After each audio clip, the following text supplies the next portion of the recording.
Welcome everybody. So just a couple of reminders. So follow the COVID safe practices. Remember to turn your phones off or on silence. Use microphones when speaking, please. Just remind you that it is being filmed and it's on a webcast. And members may leave and come back, but just indicate to the clerk if leaving completely.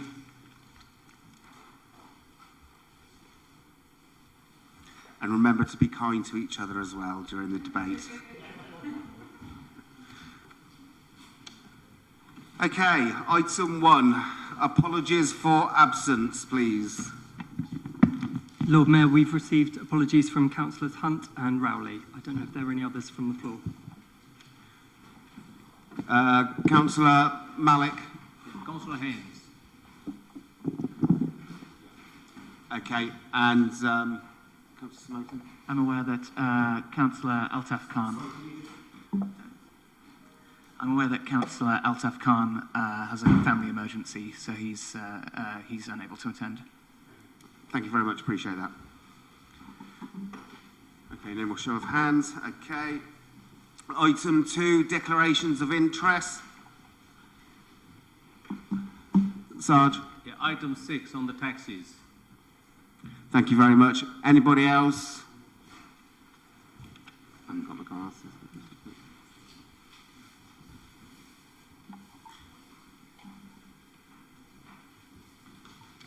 Okay, item 3, announcements. So starting with myself as the Lord Mayor.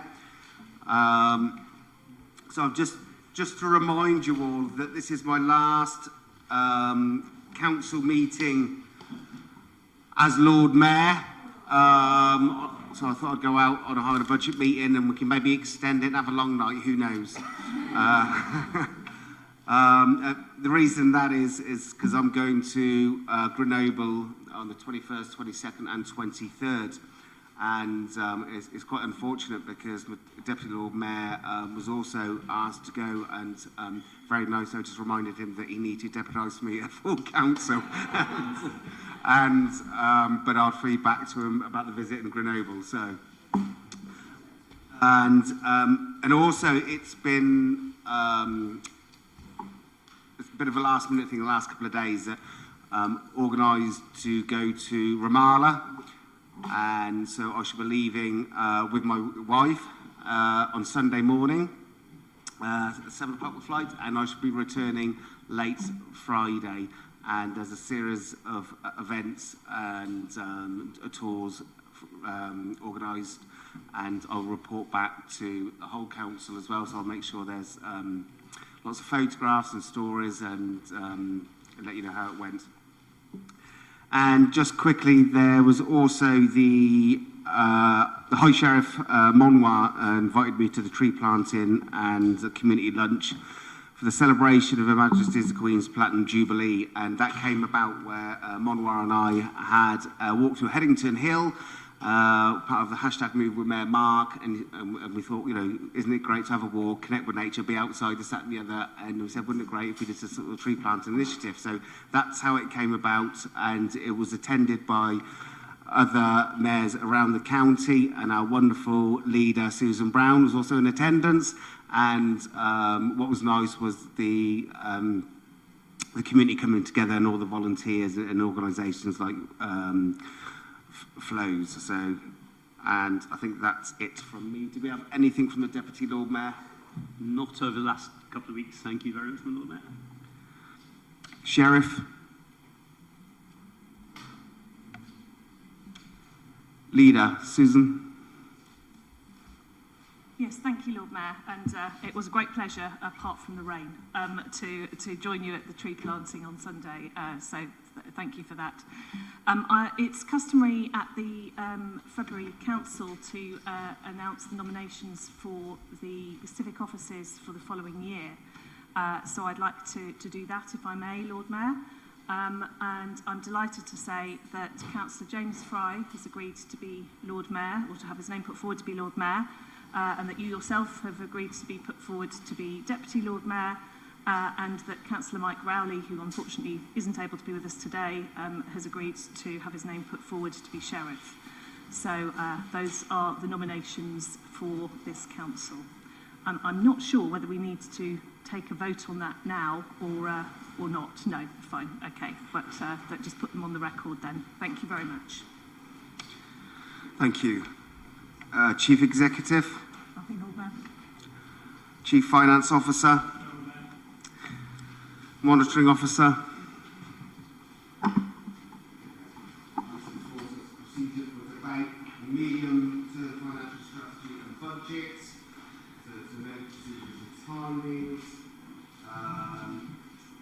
Item 5, other public addresses and questions. Your microphone, Lord Mayor.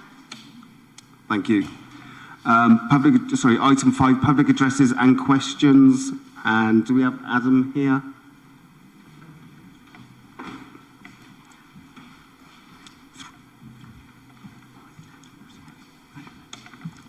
Welcome, Adam, and you have 5 minutes, and I'll give you a reminder after 4 minutes, okay? Thank you very much. So my name is Adam Powell-Davis, and I'm a hospitality worker currently living in Headington. I'm also the branch secretary for the Oxford branch of the Trade Unionist and Socialist Coalition, or TUSC, and it is in this capacity as a young working class socialist that I'm speaking this evening. Later in this meeting, we'll hear alternative budget proposals from the Liberal Democrat, Green and Independent council groups. Given that TUSC has no councillors in Oxford, I would like to use this address as an opportunity to formally present some of our alternative budget proposals as outlined in our People's Budget, which we submitted as part of the budget consultation last month. Oxford TUSC understands that government financial support has only partially compensated the cost of keeping our city running during the COVID-19 pandemic, and we recognise that the council has suffered from a similar lack of government funding in the years prior to the pandemic. We condemn the austerity-driven attacks to council budgets seen over the past decade, which have been implemented by consecutive Conservative governments. But we also reject the idea that Labour-led councils like Oxford have no option but to accept these vicious funding cuts, which are aimed at making the working class majority pay for the economic crises of a capitalist system that defends the interests of a super-rich minority. Concerning this year's proposed budget, Oxford TUSC welcomes proposals to use council reserves to maintain the provision of services despite the funding shortfall. We also welcome the council's emphasis on building sustainable green council housing. Nonetheless, the proposed budget does not go far enough in providing what our city desperately needs. For example, plans to build 1,114 council homes over the next decade go nowhere near meeting actual housing needs. We also oppose proposals to raise social housing rents by 4.1%, as well as plans to again raise council tax by the maximum rate of 1.99%.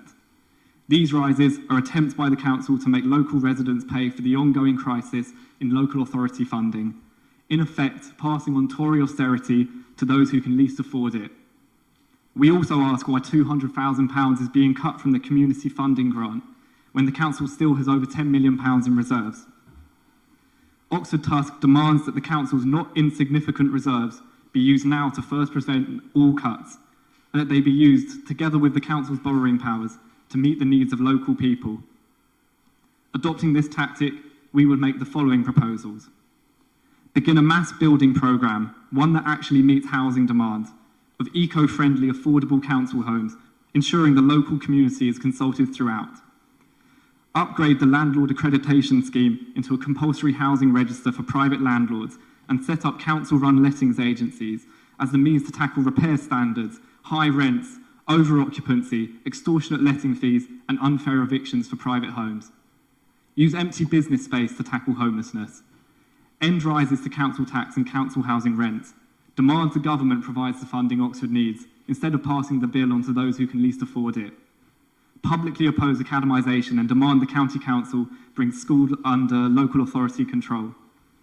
Launch a public campaign encouraging the city's vast body of students to get active in the movement for free education. Publicly back council unions' campaigns for a 10% pay rise from local government employers as a first step to winning back the 25% decrease in pay suffered by council workers over the last decade. Set a lead in tackling the cost of living crisis by paying all workers employed by the council a £15 an hour minimum wage. Launch a campaign encouraging workers in Oxford to join their trade union and fight for a £15 an hour minimum wage in their own workplace. bring all council services under council control, restoring them to an even better standard of service than before, reverse the planned cuts to the community fund grants, and ensure the full democratic community involvement in council budgeting and all aspects of decision making, for communities to be empowered, not merely informed. By implementing these kinds of policies in its budget, policies which would radically improve the lives of local people, Oxford City Council could buy time to launch a mass campaign that unites local trade union branches, student groups, community campaigns and others, including other councils nationally, to resist austerity and win adequate long-term funding from the government. Should Oxford win the funding it actually needs, the council would no longer have to rely on its Oxford model, which we view as a clever workaround to avoid the need for genuine mass struggle. We can have no trust in council-owned companies and commercial premises to deliver the funding Oxford needs, and this much has been shown by dwindling council revenues over the pandemic. And just to finish, Tusk seeks to provide a fighting political alternative to the pro-big business, anti-working class policies of the Tories and Starmer's New Labour, and we will be standing as widely as possible in the May elections. Oxford Tusk warmly invites any councillors who agree with our approach to join us. Thank you very much, Adam. There is a written response from Councillor Turner, but I don't know if Councillor Turner would just want to say a couple of words. Yeah, I think it's only polite, Lord Mayor. Thanks very much for taking the time to address us. Obviously, you mentioned that you represent a political party without any councillors in Oxford, and it's your good right to stand in elections and make whatever points you need to in your manifesto. But I would like to address a few of the points of principle that you raise. First, our council's been clear that government funding for local government was inadequate before the pandemic and has got substantially worse since. We lose no opportunity to raise this with ministers, as both elected members and officers, and while we sometimes make progress, it's been insufficient. It's my view, Lord Mayor, that underfunding of local authorities represents a conscious choice underpinned by ideology from the current government, and the only long-term solution is for there to be a different government. I'm happy to be campaigning every week for there to be that different government, and I believe the best way to achieve it is with support for the Labour Party, not from splinter groups on the far left. Secondly, it seems to me quite wrong for the Oxford model to be criticised. It works like this. Rather than cutting services, instead we try to raise income by insourcing work which would otherwise be done by others. That way, profits from the work can be retained and reinvested in frontline council services. Rather than paying a profit to private shareholders, we can be confident that the Oxford living wage applies and that workers are treated fairly. We're proud of what this model, with excellent support from our two staff trade unions, Unite and Unison, has achieved. On some of the points of detail, the address refers to remaining reserves. To be clear, these are reserves earmarked for a purpose, and I'd encourage you to read the report of our Chief Financial Officer on the adequacy of our reserves. What's being suggested is that we run down reserves further in order to meet ongoing costs. I think you can be clear from the report of the Section 151 officer that such a move would put us at serious risk of a statutory notice being issued, stopping discretionary spending and taking us close to having commissioners put in by government to run our services. That, I'm afraid, is where the road of spending money in local government that you don't have takes you. We're urged to adopt a council tax and council rent freeze. In the case of council tax, we're one of the relatively few local authorities that continue to provide full council tax relief to those on the lowest incomes, and the effect of such a freeze would simply be less money for the council each and every year to provide services. In the case of council rents, which are supported by housing benefit where they can't be afforded, it would mean we need to scale back our council house building programme. These are choices we need to make, and I think we owe it to people who rely on our services, on those who need our support, on those who benefit from new council housing, not to run away from them. In conclusion, and there's more on the address, Lord Mayor, it strikes me that what's really being said here is we ought to avoid taking difficult decisions in this budget.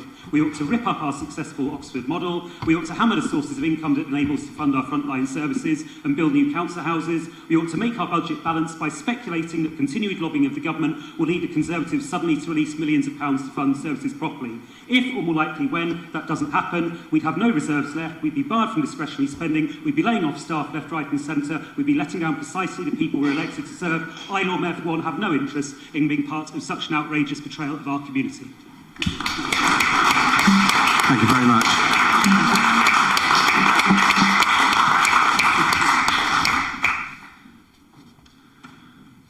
Okay, it takes us on to item 6, so the committee recommendations to be considered for the budget debates, which is the Licensing and Gambling Acts and General Purposes and Licensing Committee recommendations on fees and charges for 22-23, and I understand that Councillor Sarge Malik has an interest, is just about to leave.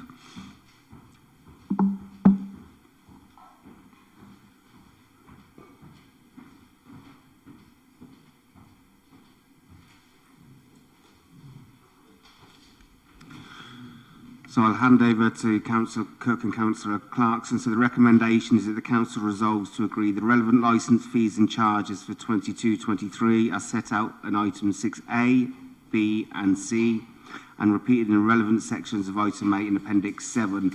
So I suggest we take them on block. Councillor Cook, the floor is yours. Thank you very much, Lord Mayor. I so move the proposal. Thank you.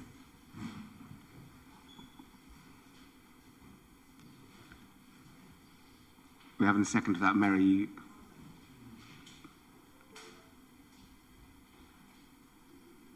Okay, so we'll have, that was very short. We'll have a vote by show of hands on a full set of fees and charges. Could you raise hands for those who agree, please?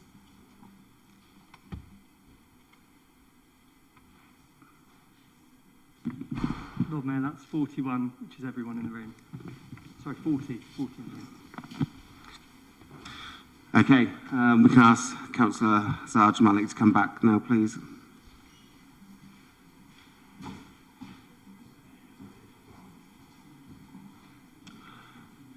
Mary.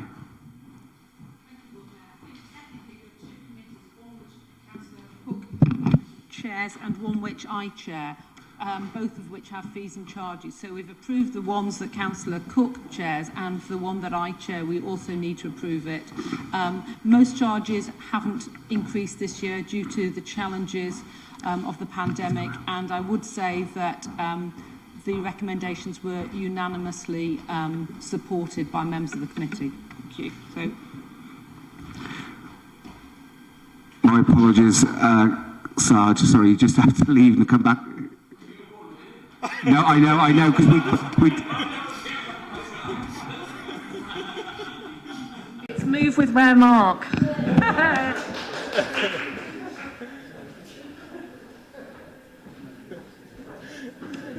Sarge, you can stay now. Councillor Clarkson, so I've just reminded we did actually vote on block on A, B and C. We didn't need to do that separately. That's what we voted for first time round. Thoughts? Well, it's good to see Councillor Malik moving more.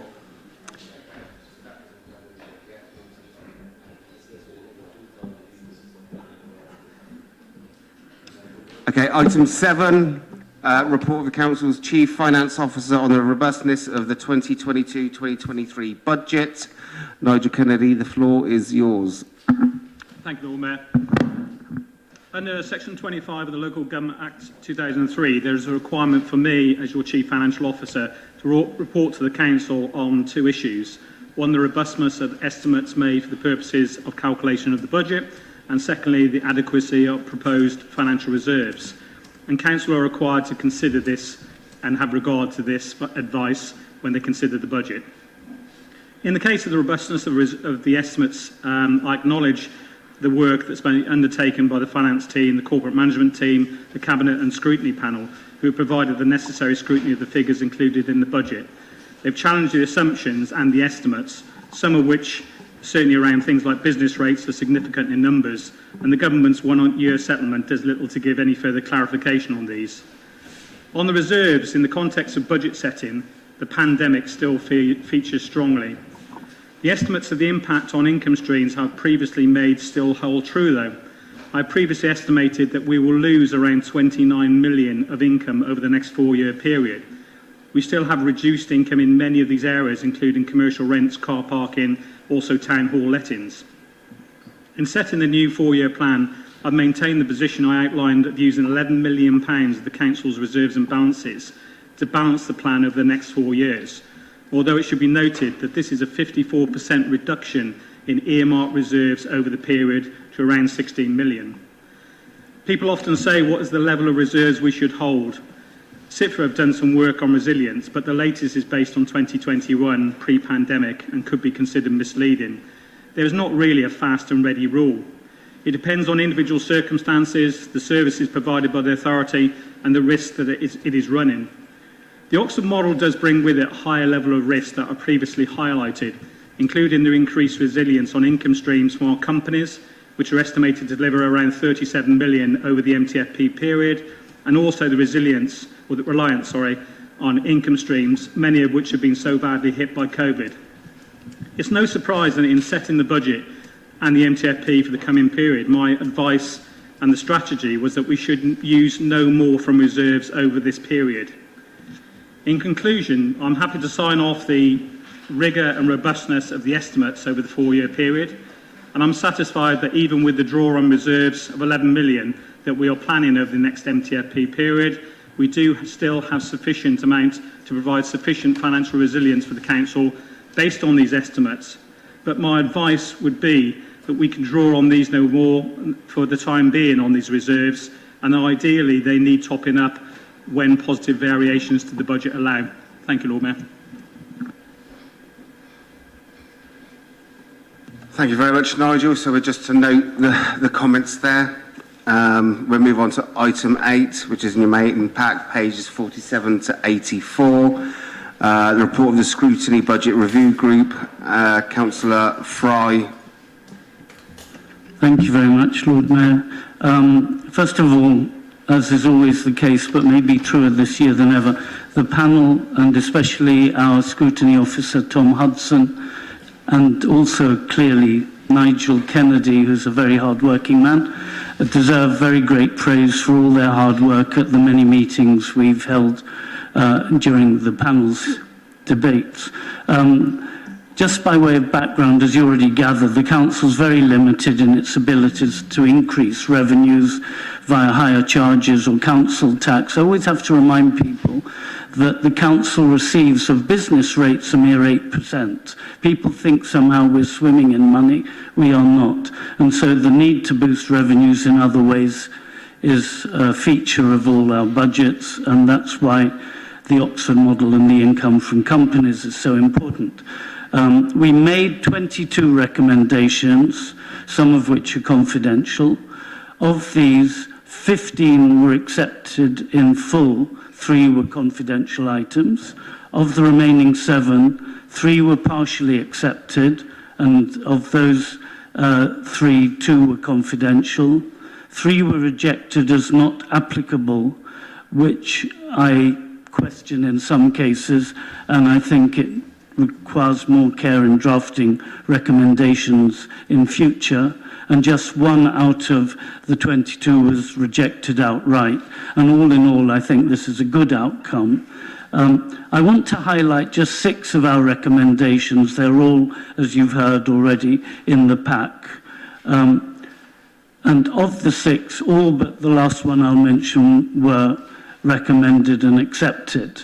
First, in number 4, we were keen that the County and Cherwell District resume using our superb investigation service, which, as you all probably know by now, saved the government £17 million on 2,700 fraudulent COVID grant claims. They were working for them, and they are no longer working together with the county. We hope that they could reverse the county that earlier decision taken. Recommendation 9 was to discuss with Westgate and the county promoting purchases to be delivered to park and rides and avoid the need for people to drive into town. 16 built on the work of the housing panel and very helpful. I just say got 30 seconds to wrap up. Okay, well I would commend you to read item 16, which is about the housing panel and work arising from the social housing white paper. Item 18 was to publicise the noise app more widely. 21 was to reverse the £25,000 of savings on advice centre budgets. The one quibble I have is about the refusal or the recommendation not to proceed with the green flag accreditation. Thank you very much. Councillor Turner? Thanks, Lord Mayor. I'll try this, Mike. I'll be brief. I mean, three quick things, if I may. One is, big thanks to James, big thanks to other members of the Budget Review Group, thanks to the officers that supported that, both, of course, the scrutiny officer and also other officers who attended the meetings. Yet again, it's a really, really good piece of work. And, we're going to talk later, and of course, the review group itself flags the growing level of risk associated with our budget. And I think it's right we have greater risk because the alternative just means cutting stuff. But that means we have to be really, really hot on developing realistic budgets and seeing them implemented. And so the Budget Review Group, the Finance Panel, Audit and Governance Committee become really, really important. And then it's not just about those meetings taking place, sort of tea and bicky style thing, except in our modern world without any tea and bickies, but actually really getting under the skin of the issues and offering real challenge.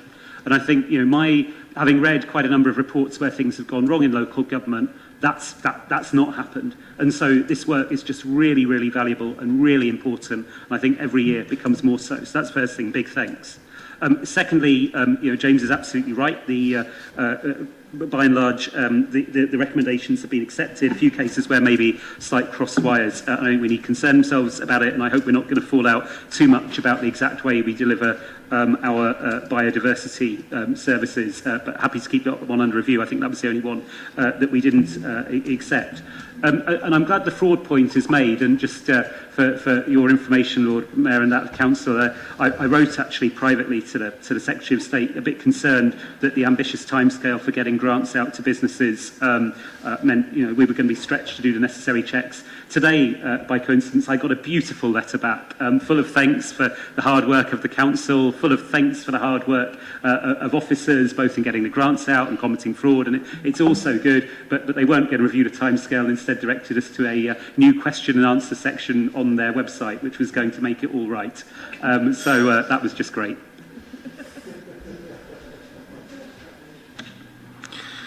Thank you very much. Any questions, comments?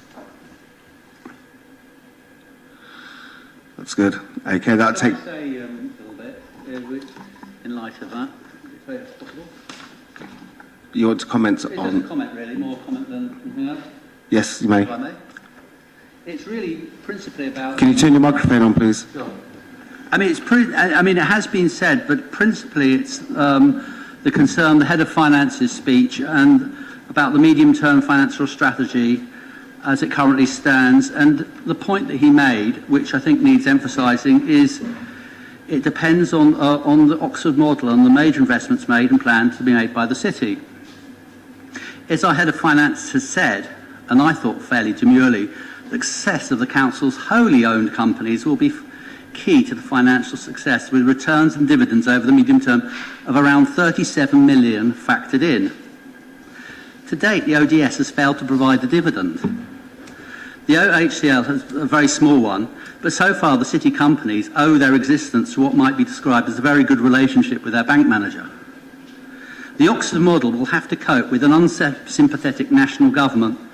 The new government rules on local authority lending, the MPR, introduced following local authority disasters elsewhere, may not be helpful to the city, and further unfair or destructive rules by the Conservative government on council house finance may scupper the city's plans. And though the problems due to COVID are understandable, the debacle over QL is not, and in a movie would be perfect cover for all sorts of disasters, and more realistically is not and is an extremely inefficient way of running a business, and terrifying, as the city will be checking up over £500 million worth of debt over the next 4 years. This adds up to a lot of pressure, and the city companies will need to meet their financial targets without abusing their monopoly position and overcharging or cutting corners on service provision.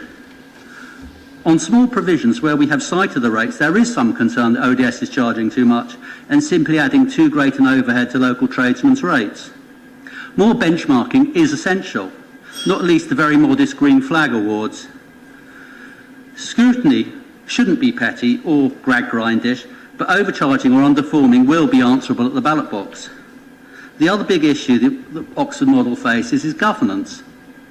By and large, and I include myself in this very much, all the people in this chamber basically wish the Oxford companies well and are supportive and sympathetic to the issues they face. Might the huge financial pressures put put onto the city companies lead to compromise being made in the city's regulatory duties? Will planning stand up against the inappropriate developments? Might a loosening of general standards provide cover for substandard city plans? Could building standards be undermined? The drive for sustainability and more biodiversity be bungled? And could the city provide should the city provide backroom functions and media support free of charge to the city companies? Thank you.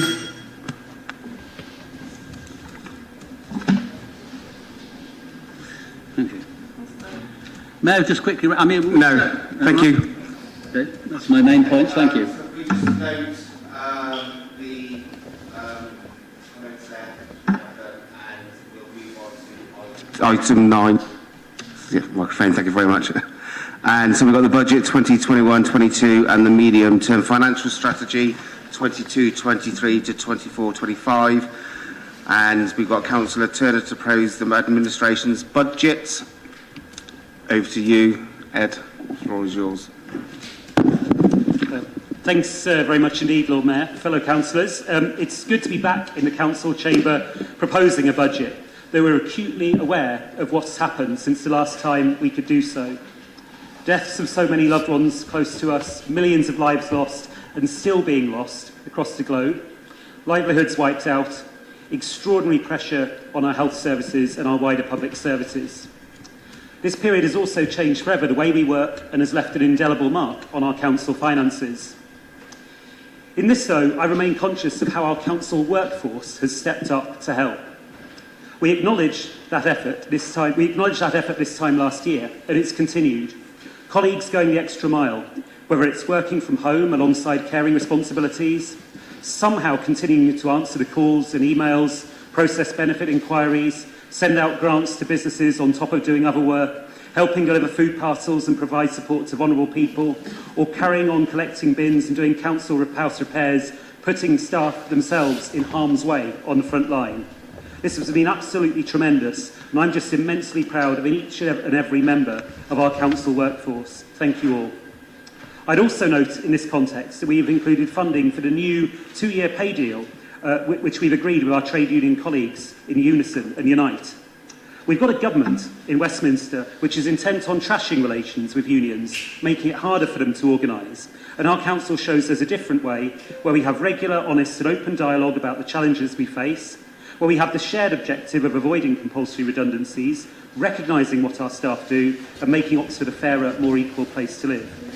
Thanks to Caroline at Unison, Steve at Unite and all who make this relationship work. I'd also like to thank council officers, especially in the finance team and senior management, for pulling this budget together. Every year I think that their job can't get any harder, and every year it does. The challenge of plugging an £11 million hole left by COVID in our budget is immense, and I think we'd all pay tribute to Nigel Kennedy as Head of Finance and to the rest of Nigel's team, and also Caroline as Chief Exec, and all involved in getting us to the position where we are this afternoon. We'll have some points of disagreement, but I can't help noticing that across the chamber there's a good deal of agreement on the key tenets of the council's budget, and I think we'd all want to thank you for what you've done. But let me make no bones about it, Lord Mayor, our budget, and we were just talking about this, is riskier than we would like. The estimated cost of COVID not being compensated by government is some £11 million. That's demolished our reserves and made it imperative we deliver on income and savings that we're anticipating. Our Oxford model, generating income rather than cutting services, is a good one, and we're expecting some £39 million of payments in different forms from our companies and joint ventures over the next 4 years. It enables us to insource work, and surely it makes sense if, for example, there's property maintenance, housing development or highways work to be done, for profit from that to return to fund essential frontline services rather than disappear into the pockets of private shareholders, and indeed for the staff doing that work to have decent terms and conditions, including our Oxford living wage, which is of course rising to £10.50 this year. This is very much not the path of least resistance. The alternative, cutting back at services, would make running a council a much less risky business, and it's essential we support our companies to thrive and monitor very closely how they're getting on in delivering the income that we need. I'm heartened, though, and this is perhaps where I part company with the councillor who just spoke, at what I see. Just around the corner from where I live, there are 2 great blocks of new housing, one shared ownership, the other's council housing. I've had brilliant feedback from the new owners and tenants, so positive, and I know from private conversations that moving in has made a powerful difference to their lives. Let's stick with the topic of housing. Not only do we include over £1 million each year for our Great Estates programme, we'll make available over £8 million to reduce the carbon impact of our council properties, part of our commitment to tackling the climate emergency that we face. We also propose to purchase Ropen House for social housing and retain full funding for our work to prevent homelessness. Perhaps most significant of all, we propose over the next decade over 1,000 new council homes, 1,114 to be precise, at a cost of some £370 million. I think many will be aware, Lord Mayor, that in my own part of Oxford, there's been a fair amount of quite vocal criticism of some of those houses. I understand that. Of course, in deciding to build more homes, there are difficult choices to be made and difficult conversations to be had. But in addressing this issue, I think we have to be very mindful as well of those voices which are not always heard so loudly. The mum with a baby living in a shared house, shared with strangers with dodgy electrics. The family of 6 in a 2-bedroom flat who have the fridge in the bedroom stopping anyone from getting a good night's sleep. The family in a top floor flat desperate for some private garden space for their child with special educational needs. The vulnerable person left sleeping in a van after the home in which he lived was sold. In some cases, it's possible to help. In other cases, because of the shortage of social housing, I can't. But what I can do is look people in this position in the eye and say that I will do whatever I can to get more social housing built in Oxford. No ducking and diving, no forked tongues, but doing what we can. By passing this budget and supporting us to deliver this programme of over 1,000 new council homes, I believe that we can look those people desperately in need of housing in the eye and say that we collectively are doing what we can. We're also very conscious that before this pandemic and the fallout, Oxford was a desperately unequal city. That statistic about the gap in life expectancy between a man in North and in South East Oxford having grown to 15 years is quite hideous. Access to decent, affordable housing is part of that picture. But of course there's more. We've always known about people choosing between heating and eating, people unable to give their kids a birthday present because there's a shortfall on the rent, thanks to the household benefit cap, for instance, introduced by the coalition government in 2013. And I'm fearful of what's to come. The cost of fuel is rising starkly, and the price of everyday essentials is just going up and up. I'm proud to be a Labour councillor supporting a party that's got a plan to lower energy bills, including increasing the warm homes discount and stopping VAT on domestic energy for a year, funded by extra tax revenue, including a windfall tax. Obviously, whether the government does that is not something, though, that we can control. But we're bending over backwards, Lord Mayor, to help with things that we can control. That includes full core funding for advice centres restored after the representations we had during the consultation phase of our budget. Importantly, it includes full council tax reduction for those on the lowest incomes at a cost to our council of £1.9 million next year alone. Sadly, this scheme is the exception rather than the rule in local government nowadays. It includes continued support for council tenants through the brilliant home energy advisors who I know from first-hand experience have made a real difference. These are things we can implement ourselves, and on top of this we can do what we can to influence our local economy in the right direction. We've got a capital programme approaching £600 million over the next 4 years, and works will of course be procured in line with our procurement policy, embracing the Oxford living wage, apprenticeships, supporting local businesses and cooperatives, promoting safe working conditions and fair working hours, and combating discrimination in the workplace. And of course, we also really want our communities to thrive. We've got a terrific network of community centres, and it's great to see the redevelopment of Bullingdon Community Centre coming on, with 2 further rebuilt community centres in the pipeline. It's been a tough time for our communities, but my sense, in my part of Oxford at least, is that there's a stronger desire than ever for communities to come together. So unlike many places, we're investing in, rather than shrinking, our network of centres. I remember some years ago there was a proposal to close a large number of children's play areas. Labour opposed that, and the importance of these spaces during the pandemic was emphasised strongly. We also proposed to maintain funding in full for our tremendous Youth Ambition programme, £1.8 million over the life of the medium-term financial strategy. It was good to hear from Labour colleagues at the County Council that there's at last to be some investment in restoring a youth service, and I really hope areas in Oxford can benefit. But in the meantime, week in, week out, our Youth Ambition programme is making a real difference to the lives of young people in our city. These are areas of spend which are precisely the sort of thing in other places have been cut back. I'm not aware of any district council, any other district council, for example, with such a strong focus on youth work. They've been made possible by income from the Oxford model.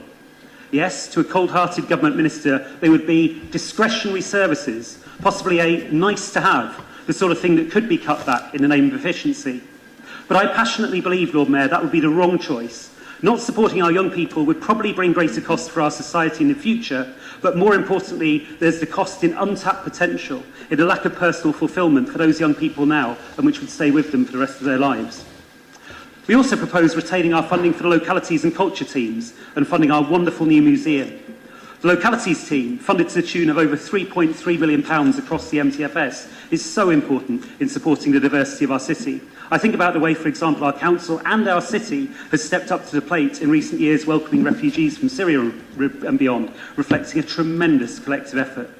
We'll redouble our efforts to make sure services are accessible to all sections of our community. For instance, with a renewed focus on ensuring that organisations we assist through our community grants reflect Oxford's diversity too.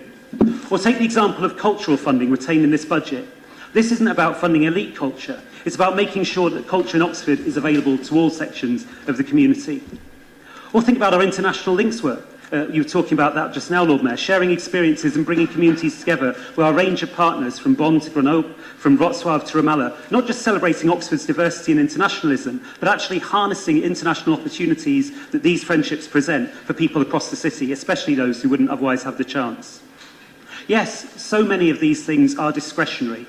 Funding for advice, funding for full council tax relief, funding for community centres, funding for youth ambition. But I'm very proud that we're a council that uses its discretion to provide precisely these services. It's in these discretionary services that our values shine through. Values of public service, respecting our workforce and treating our staff with respect. Values that say we should cherish the potential in every system and invest to allow everyone to thrive while actively combating discrimination. Values that acknowledge our debt to future generations by moving to net zero. Values that make it our mission to narrow the gap between rich and poor. Values that make it our mission too to end the scandal of rough sleeping and the appalling suffering caused by the lack of genuinely affordable housing in Oxford. This budget sees the marriage of sound financing and income provided by the Oxford model with a clear commitment to our values. When people look us in the eye and say, does what you do actually make a difference? Does what you do actually give us hope? I think, Lord Mayor, we can look everyone back in the eye and say that we're doing what we can. That's why, Lord Mayor, I ask for support for the administration budget this afternoon.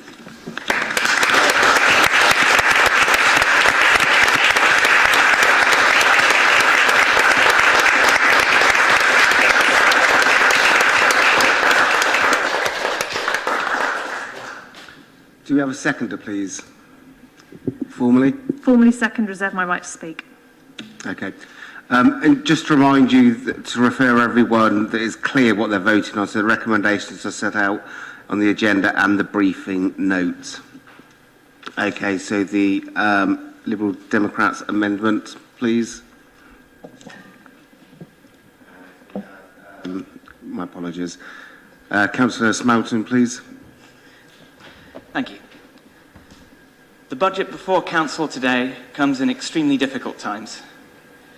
Due to a mixture of underpowered central government support, but also due to an unusual level of exposure to the commercial property market, which, as various people have pointed out, is inherent to the Oxford model, we have a budget which has been forced to make cuts and to dig deep into reserves. Consequently, my group is presenting a budget amendment that concentrates on reversing the most damaging cuts and to helping those facing difficulties as we recover from what we fervently hope to be the last wave of COVID. Here in brief is what we're proposing in the amendment before you today. First of all, we will restore the Advice Development Fund that was cut as part of the Community Grants Review. The advice services cuts were a poor idea from the outset. It was proposed to erode a service that delivers outsized value per pound invested, and one with tremendous power to help people in very difficult circumstances. This administration was therefore quite right to partly reverse that cut in the budget that was placed before the Cabinet. In our amendment, we are asking you to finish the job and to set their funding situation back where it was before the grants review began. Secondly, we will restore funding to Experience Oxfordshire. Businesses and organisations of all stripes have taken a battering due to COVID and the government's too often piecemeal support, but our tourist sector has surely had the very worst of that. We believe that any savings made from the Experience Oxfordshire grant must not fall in a year when that sector is trying to find its feet after unprecedented difficulties. Thirdly, we will divert funding from proposed hires in communications and executive assistance, which would no doubt be very useful, but are not in our view essential, to instead hire a new community response officer. The community response team is stretched thin, and residents are rightly angry that we are too often unable to respond in a timely manner to ASB and community safety concerns. Bolstering this service is vital to retaining people's confidence regarding public safety, and to show that even in difficult times, we are an attentive council that cares and is available when it's needed. Finally, we will restore the green flag scheme for our parks. Our parks have been a tremendous asset during years when indoor social venues were often unavailable, especially to people who are particularly vulnerable to COVID. If, God forbid, we were to face another wave of COVID, then we will need them all the more. The scheme's cost is tiny in the scale of the city's total expenditure and punches above its weight in terms of the value delivered. Besides the hiring changes already mentioned, we propose to fund these priorities by a charge of 20 pence per hour for city centre parking, which builds upon the administration's charge of 50p on exactly the same car parks. This would serve to incentivise public transport to access the centre whenever possible. We'll also move to a quadrennial electoral cycle, in common with many other councils, and remove this council's unusual funding of a second deputy leader position. I'm sure none of us here are in it for the money, so I'm confident that this normalisation will not risk depriving us of Councillor Hayes' services. To sum up, we are putting an amendment before you today to set parking charges that push towards a greener city centre and to divert funding currently earmarked for our own internal administration and politics, and instead use them to help people needing our advice services, people worried about community centre, our tourist sector which needs a hand up, and everybody in Oxford that uses our parks, which I'm sure includes everybody in this room. Thank you for your attention, and please support the amendment today. Thank you. Do we have a seconder? Councillor Smith? I'm happy to second and reserve my right to speak.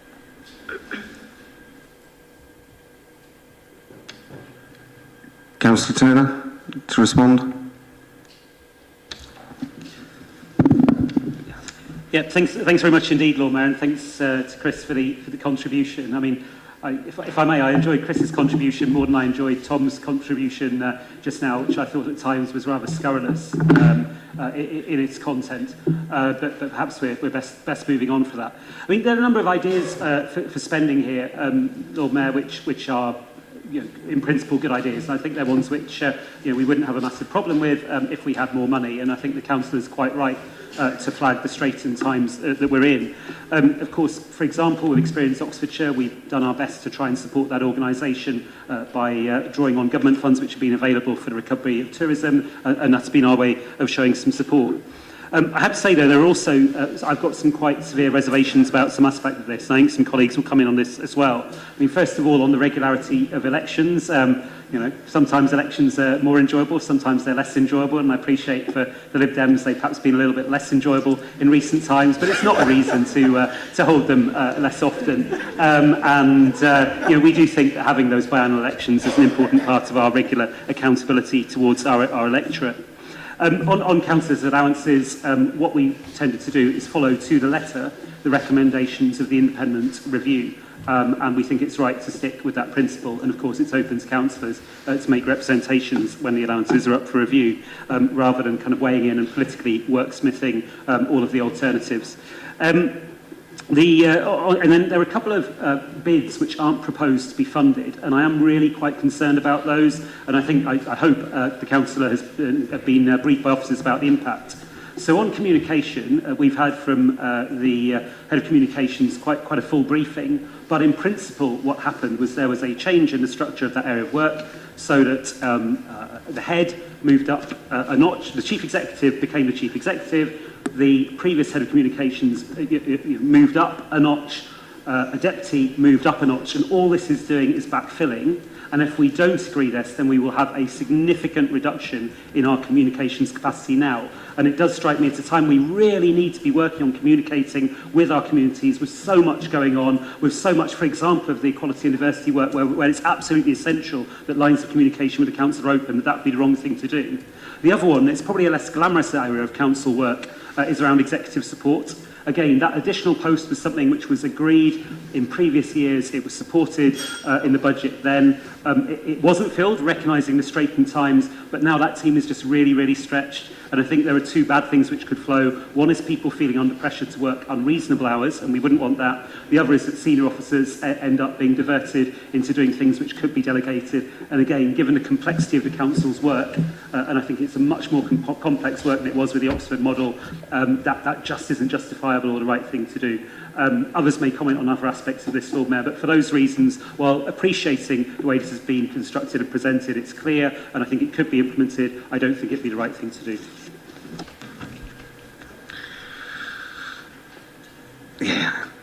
Thank you. Councillor Linda Smith, please. Thank you, Lord Mayor. Yeah, I'd like to speak against the Lib Dem budget amendment. In particular, I'd like to just highlight how wrong-headed it is to propose to spend £18,000 on reinstating the green flag scheme, which, we have rehearsed several times in this chamber before.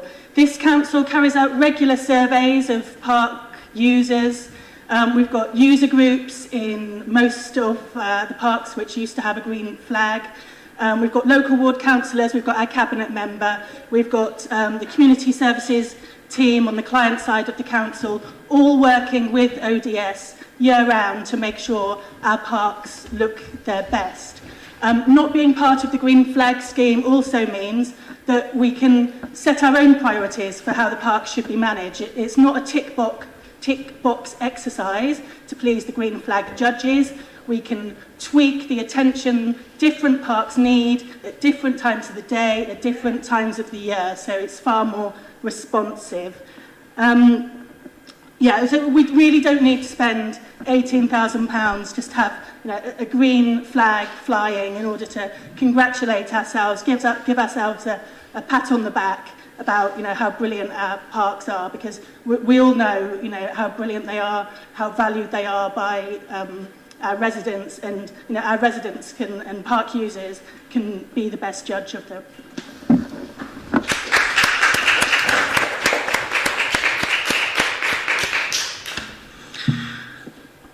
Thank you. We have Councillor Wade, then Councillor Brown. Are there any other hands up? Hayes.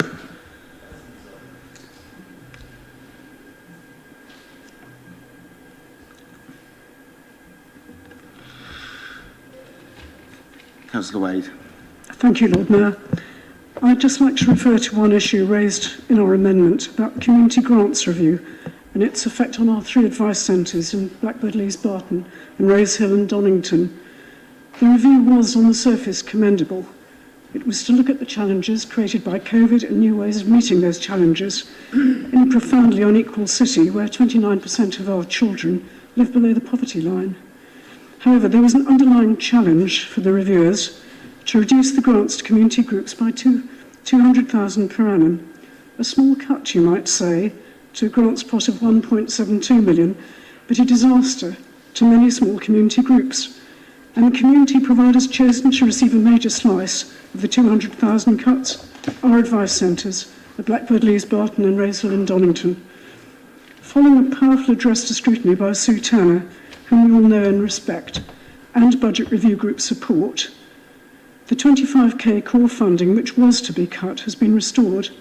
However, the 45k cut to the Advice Development Fund has not been restored in the administration budget. This fund was originally established in 2018 by cutting the Advice Centre's core funding by 5%. The proposal to remove the fund entirely would be a cut of 8.7%. This reduction of 45k to advice centres is being made at a time when the City Council is able to put £475,000 into the provision of a new domestic abuse and advice service. As we know, domestic abuse is often the result of debt, housing and other pressures, which advice centres will also continue to address. All these services are interdependent. They do not exist in a vacuum. While we would of course support the introduction of a domestic abuse service, it does suggest that funding can be found when it is deemed vital. We would argue that advice centres are vital too. In 2021, these three centres achieved total financial gains of nearly 10 million for almost 6,000 service users. Loss of anything like this level next year and in future years would be destructive not just to the individuals concerned, but to our whole community. The vision of people in financial and domestic trouble is limited by the pressures they are under. We all know that. But this council, if it's worth anything, must work to relieve the pressures on our people in this city so that everyone can share in the vision of how good this city can be. Advice centres are one way of ensuring this. I hope you will support our amendment. Thank you. Thank you. Just a reminder, we do need to take a vote at this at 6:15, so that's 18 minutes, and I've got 1, 2, 3. Councillor Brown, Hayes, Clarkson, Gant and Jarvis down so far to speak. But depending whether you take the full 3 minutes. Sorry, Councillor Brown, please. Thank you, Lord Mayor. I'll make it brief then. I note that one of the ways in which the Liberal Democrats are planning on making their budget amendment add up is to have elections less frequently. And while it is understandable that the Liberal Democrats might wish to face the electorate less frequently, I don't think it's very democratic. I think it's very important for the accountability of this council that we meet the electorate on a regular basis and are prepared to stand in front of them. So we would not support a cut in elections. We don't think that that is the right way to go. It is undemocratic and not something that we would support. And I also just wanted to pick up their obsession with this this one aspect of an allowance for a deputy leader, which is a tiny, tiny amount in the overall budget, was not an increase in the overall budget for councillors' allowances at any point, and frankly just smacks of some kind of really petty campaign against individuals. And I really do wish they'd stop it. I just think it's thoroughly unpleasant.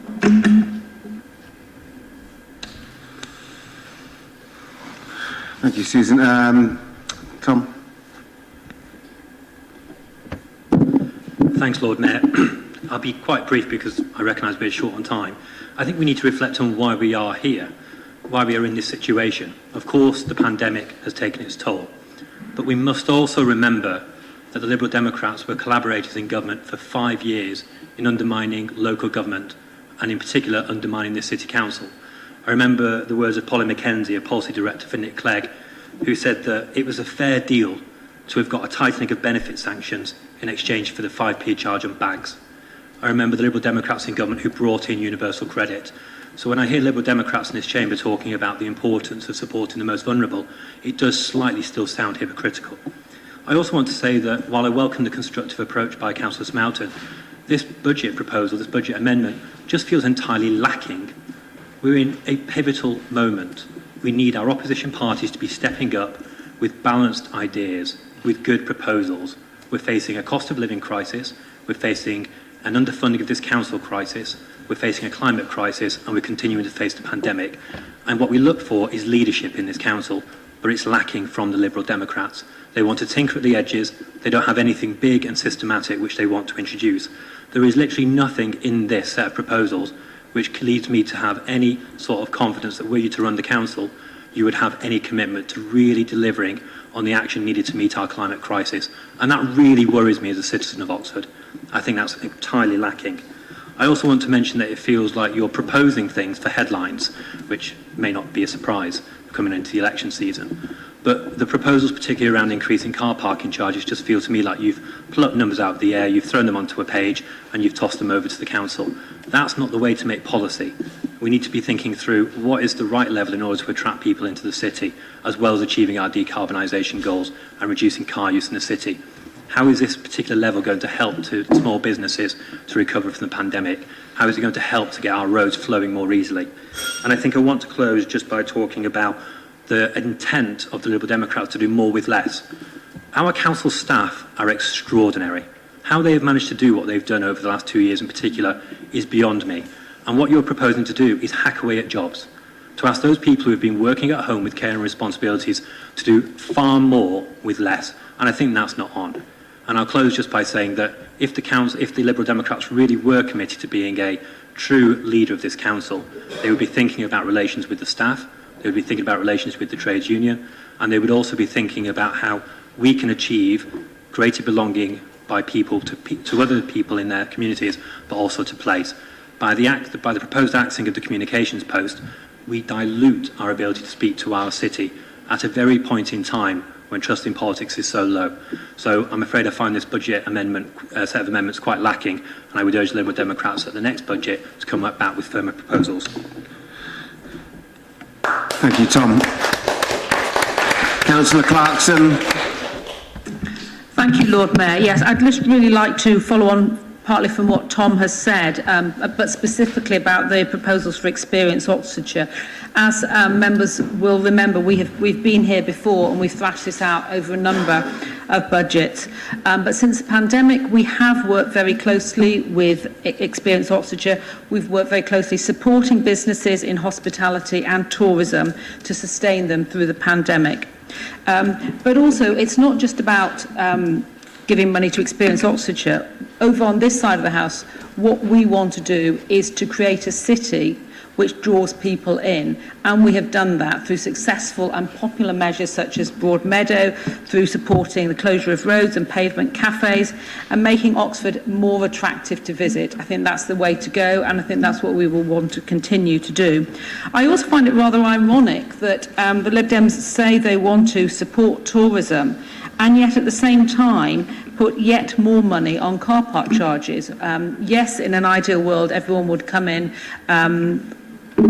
by coach or by bike or would walk in, but we have to accept some people are going to drive in, and by increasing parking charges yet more, that will be a deterrent. So that will undermine all the great things you claim to want to do about tourism. Thank you. Councillor Gantz, please. Thank you, Lord Mayor. Just a few points, maybe start in the order we've heard them. Why do we have to accept that people will drive in? Does the councillor not support the County Council's proposal to remove the car parking from Broad Street? I do. That was a bold initiative in pursuit of the Oxfordshire Fair Deal Alliance's climate agenda and agenda to make our city more welcoming to tourists. The point about Experience Oxfordshire, there are many new councillors who weren't here when that cut was originally imposed, and it was before the pandemic. I think it's important to be clear about that. Experience Oxfordshire didn't know it was coming. The result of it was that their premises and the visitor centre closed in Oxford. So talk about encouraging them has not reversed that. There are moves in that direction in the budget papers, and we will be monitoring them carefully. But that is the result. It's a boarded up building in Broad Street. That is not evidence of encouraging returning tourism to our city. Councillor Hayes talks about big and systematic gestures. Well, my colleague Councillor Smoton was very clear about the circumstances in which we find ourselves this year. There's no point in pretending otherwise. But we have in previous years opposed the tying up of millions of pounds of capital in the Seacourt Park and Ride, which still hasn't opened, including on many, many days when Westgate, just a mile and a half away, was closed because it was full, because this council has allowed the Westgate to set its own parking charges. Those are not the actions of the council that is genuinely committed in its actions to addressing congestion and climate crisis in our city. The green flag issue is a fairly small one. Of course, it was Councillor Linda Smith who withdrew it.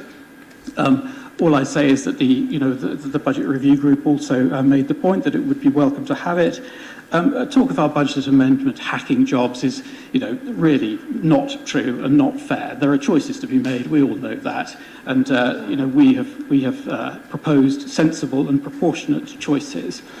On the question of the second deputy leader, I certainly wasn't going to mention it, but it's been mentioned by others. But I must just say it's not a personal attack on individuals. That's just incorrect. Finally, on regularity of elections, yes, some elections are more enjoyable than others. Cheshire and Amersham, Shropshire North, Carterton. Last May's council elections for the county council, where the Liberal Democrats took 8 seats off the Conservatives and became the leading party in the Oxfordshire Fair Deal alliance, which has deprived the Tories of leading that council for the first time ever. It is not anti-democratic to face the same voters with the same regularity. What not doing so does is it embeds the ability of a party that already has a big majority to hang on to it, because only a bit of it can only ever be challenged at one time. The Labour Party has 75% of the seats in this chamber on 47% of the votes, and we think that needs to change. Thank you. Councillor Jarvis, please. Yeah, I'll be incredibly brief, but thank you, Lord Mayor. Just to start by saying I think that there are some good proposals in this amendment. They wouldn't necessarily be the things that we would prioritise, and indeed they aren't in the amendment that we put forward. But nonetheless, I think there are some sensible proposals in there. But just to mention briefly why we won't be able to support this amendment, and it's linked very much to that last point that's been raised and it's been raised by others, which is the question around democracy and elections. And I think, from my perspective, irrespective of the relative merits of a 4-year election cycle versus a 2-year election cycle, I think if you're going to be making significant changes to our democratic processes, it ought not to be through a minor budget amendment that comes in one day before a council meeting. It should be a wider conversation that happens in this chamber with residents and so on. So I think we ought to be having a conversation about our democratic process and about elections more broadly, but I'm not sure this is the right forum for it, and so we won't be supporting the amendment.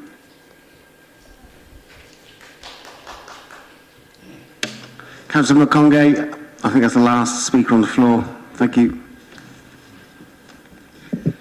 Thank you very much, your Lord Mayor. I'm just so disappointed with the amendment from our Lib Dem. The most important issue here, they are the largest opposition, and we expect balance and checks. I'm happy that I'm on the administration, but I would also expect the Lib Dem to give us checks and balances so that we can improve. Looking at the amendments, basically, they have got no substance. I'll just pick one. I think it has been mentioned by my colleagues here, the amendments to cut the deputy leader.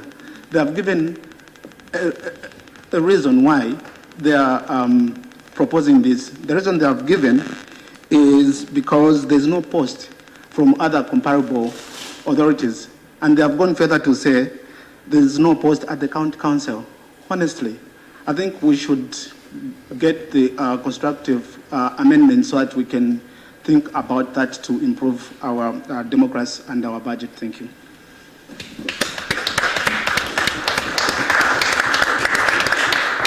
Thank you.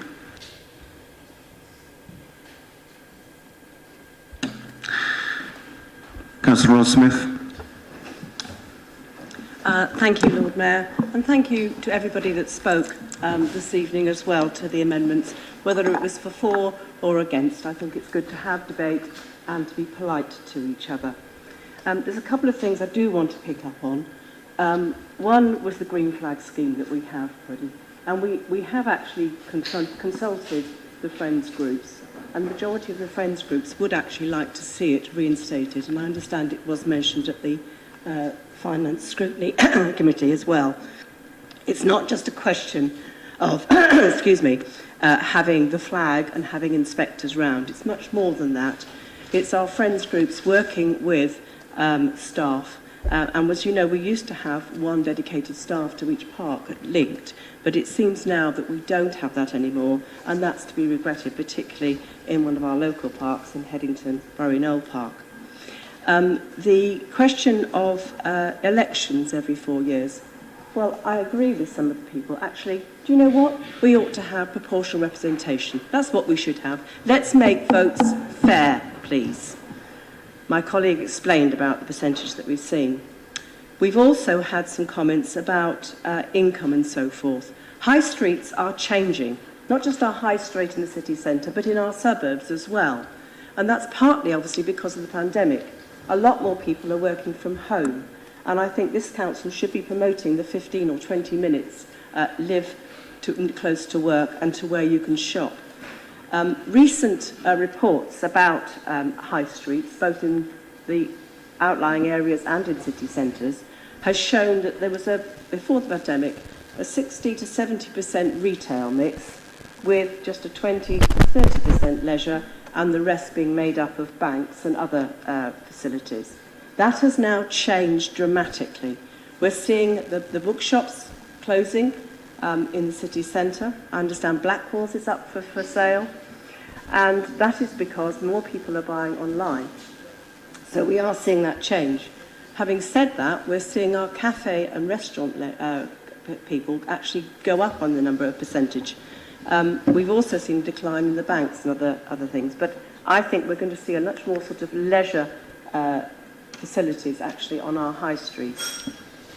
I would like to second this motion. I think that we have made some good points, and I hope that those will be considered.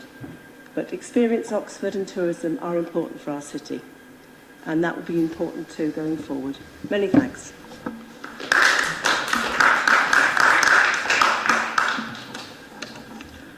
Councillor Smoton, to sum up, please. There.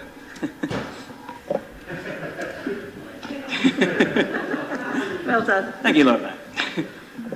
It's a good start. Let's see if I can pick up from there.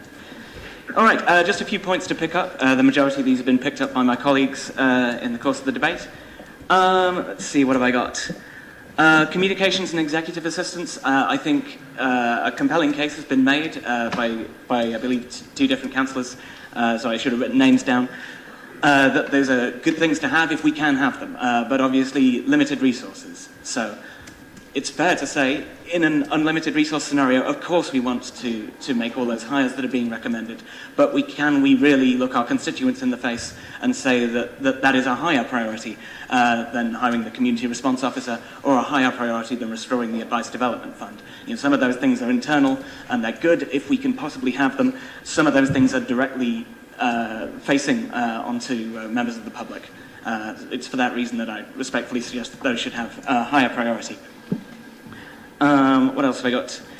We were accused of plucking numbers regarding the parking figures. I'll have you know those parking figures were arrived at by a proper consultation with the head of financial services, which I assume is the same place where you got your figures for your own proposed rises in car parking figures. So I suggest you probably owe the head of financial services an apology. Yes. Parking was accused of laying into businesses or tourism by different councillors, but you yourselves are proposing to raise the cost of parking in those same car parks by 50p. So, I mean, surely, I mean, you're attacking your own budget in that case. It's the same measure to a slightly greater degree. It was that crucial 10p, the point where it crossed the line from grimly necessary to hacking away at business, or whatever's the phrase that was used. And that one's already been taken care of. So that brings me on to the last point, which is we've heard points argued. We've heard a lot of the points in the amendment argued. The one thing we haven't heard any argument about is the top-line proposal to restore our advice centres back to their funding situation as they were, status quo, ante-bellum.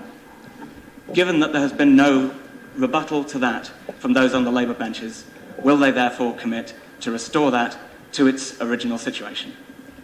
Please vote for the amendment. Thank you. Thank you.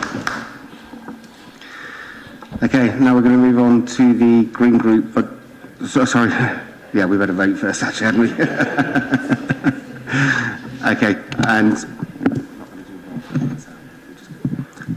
and those four then, please raise your hands.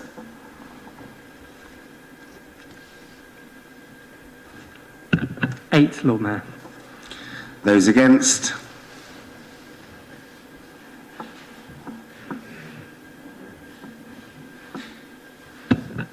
So that falls. Thank you very much. So that moves us on now to the Green Group budget amendments, and proposer we have Councillor Jarvis. Thank you. Yeah, thank you, Lord Mayor. So I just wanted to start, as others have done, by extending our thanks to the finance team and to all officers who've been involved in the budgeting process this year in what has clearly been another challenging year for the council. We all know that the pandemic has presented significant pressures, as have been discussed already, but we also know that this has only been exacerbated by the failure of the Tories in Westminster to properly fund local government. Again, I think that is something we can all agree on. And that means that this council and councils across the country won't be able to unlock the true transformative power of local government until national government gives us the freedom and resource that it needs. We'd also like to thank the members of the Budget Review Group, which has made a series of what I think are incredibly important recommendations, which we are pleased to see the Cabinet accept many of. But our budget amendment seeks to ensure that those recommendations that have been accepted are implemented as effectively as possible and reinstates the recommendations that have been rejected by the Cabinet. In addition, it also seeks to ensure we have a robust financial plan for the medium term while harnessing the power that this Council does have to improve the lives of our residents, to go further on tackling the climate emergency and to mitigate against the impact of the pandemic and the cost of living crisis. So on the revenue side of things, the Green Amendment would deliver a balanced budget over the mid-term financial strategy through a range of savings against the administration's budget. It will also enable spending in areas where it is needed most and ensure that savings aren't made where the financial gain is small but the impact on our residents is large. So our proposed savings would scale back slightly the recruitment of additional officer posts in corporate property and in law and governance. This will allow for a modest increase in capacity for capital works and major projects, but provide savings for reallocations elsewhere. We're also proposing a small additional saving of £2,500 a year to the miscellaneous leaders budget, which as it has been acknowledged in various papers is rarely utilised. We're also proposing additional savings through increase in park and ride fees and in off-street parking charges at a rate of 1.5% in years 2, 3 and 4. And so what would we use those savings for? We would want to use those additional savings and increase revenue to fund additional spending in a number of key other areas. So this amendment would create a substantial front-loaded hardship relief fund, which would be a centrally held discretionary fund which can be distributed to service areas as needed to alleviate the impacts of the ongoing pandemic and the cost of living crisis. The amendment would scrap savings the administration has proposed, which would save little but impact on residents a lot. To this end, it would reverse the proposed cuts to the out-of-hours noise service, reverse the reduction of the vacant commercial noise environment health officer post, and reverse the increase to the garden waste bins concessionary rate. The amendment would also provide resource for measuring, managing, reporting and auditing carbon reduction, without which we will not have the confidence of knowing that our emissions reductions policies are effective. It would introduce a biodiversity officer, which has already been picked up at various points today, to work with applicants to ensure that the new planning requirements for net biodiversity gain are satisfied and effective. And finally, it would introduce a solar projects manager in years 2, 3 and 4 of the mid-term financial strategy to manage the capital programme that our amendment proposes. On capital, we, on this side of the chamber, have long criticised the administration's decision to seek to invest speculatively in commercial property, for which we believe both the business case and the social benefits are deeply unclear. However, we accept that in the near term, the Council is committed to this approach and is close to securing an initial investment of this type, and as such, we are not seeking to remove the £20 million worth of investment in regeneration in the first year. That notwithstanding, we believe that a more sensible investment financially, ecologically and socially is in renewable energy. As such, our amendment seeks to replace the £13 million regeneration investment in year 3 of the mid-term financial strategy, like for like, with £13 million investment in solar energy spread across years 3 and 4. This would be a significant contribution to the renewable needs of the city, while providing a modest financial return net of borrowing. So in sum, this budget amendment will provide a robust financial plan recognising the challenges facing the Council. It will provide a clear approach to investment which prioritises both financial return and the decarbonisation of the economy. It will provide a hardship fund to help those who need it most. It will provide resource to meet new external and internal requirements around both biodiversity and carbon reduction, and it would provide a reversal of cuts which would impact on Oxford's residents. So our city deserves nothing less, and I'd urge you all to vote for this amendment. Thank you. Do we have a seconder, please? Councillor Pegg? Yeah. You wish to speak now? Yeah. The floor is yours. This year's Green Budget has two battles at its heart: the urgent need to tackle the climate crisis and our responsibility to reduce growing inequality in Oxford. Whilst the Labour budget does make progress in these areas, it isn't ambitious or bold enough and doesn't propose a big enough change to a status quo which just isn't working. Chris has already spoken about how the Greens would invest £13 million in solar energy, ensuring that the council is investing in a sustainable future for Oxford rather than pouring money into risky investments in commercial property. And he's told you about our plans for a flexible 450k Hardship Fund. This could be used as needed to support communities in our city as we recover from COVID-19 and brace ourselves for higher prices for energy, food, rent and more besides. These are changes that would make a real impact on life in Oxford. But I also want to tell you about another of the key proposals in our Green Budget: the creation of a full-time biodiversity officer role for the council. This was one of the recommendations from the cross-party budget review group, which was rejected by the Cabinet, though I'm glad to hear Councillor Turner say earlier tonight that he would keep this under review. Biodiversity isn't just about protecting beautiful green landscapes. It's about fighting climate change by protecting the habitats that can sequester carbon and help us to adapt to the impact of rising temperatures. It's about improving health and well-being, especially in the most disadvantaged communities, through greater access to green space. The Council has recently increased its ecology capacity from a 0.4 full-time equivalent ecologist role to a full-time role, which is a very welcome decision. But this still means that just one staff member deals with biodiversity at a time when councils are being required by national government to put more and more time into protecting nature. November's Environment Act created a requirement for biodiversity net gain of at least 10% to be achieved and set a duty for local authorities to prepare and give regard to local nature recovery strategies. Clearly, this is a lot of new work, which is going to take more than one staff member to get through. The Council currently has responded to the suggestion from the Budget Review Group by saying that it will supplement its one ecologist with expertise from external environmental consultants. We think that there are more effective ways of doing this by increasing in-house capacity for biodiversity work that would streamline costs and ensure that the city's interests are always at the heart of advice given on biodiversity concerns. We know that the drastic reduction in local authority ecology capacity has been driven by the Tories' vast cuts to council funding. Whilst as a council we can't undo those cuts, we can respond to this lack of national investment by doubling the council's ecologist capacity through this new biodiversity officer role. I believe this Green Budget will really deliver for Oxford and makes clear our priorities as Green councillors. By investing in solar power and creating a flexible hardship fund, we are setting a path forwards to a fairer, cleaner and greener Oxford. Thank you very much. Okay, we're up for debate now. Anybody from the floor? Councillor Turner, Hollingsworth.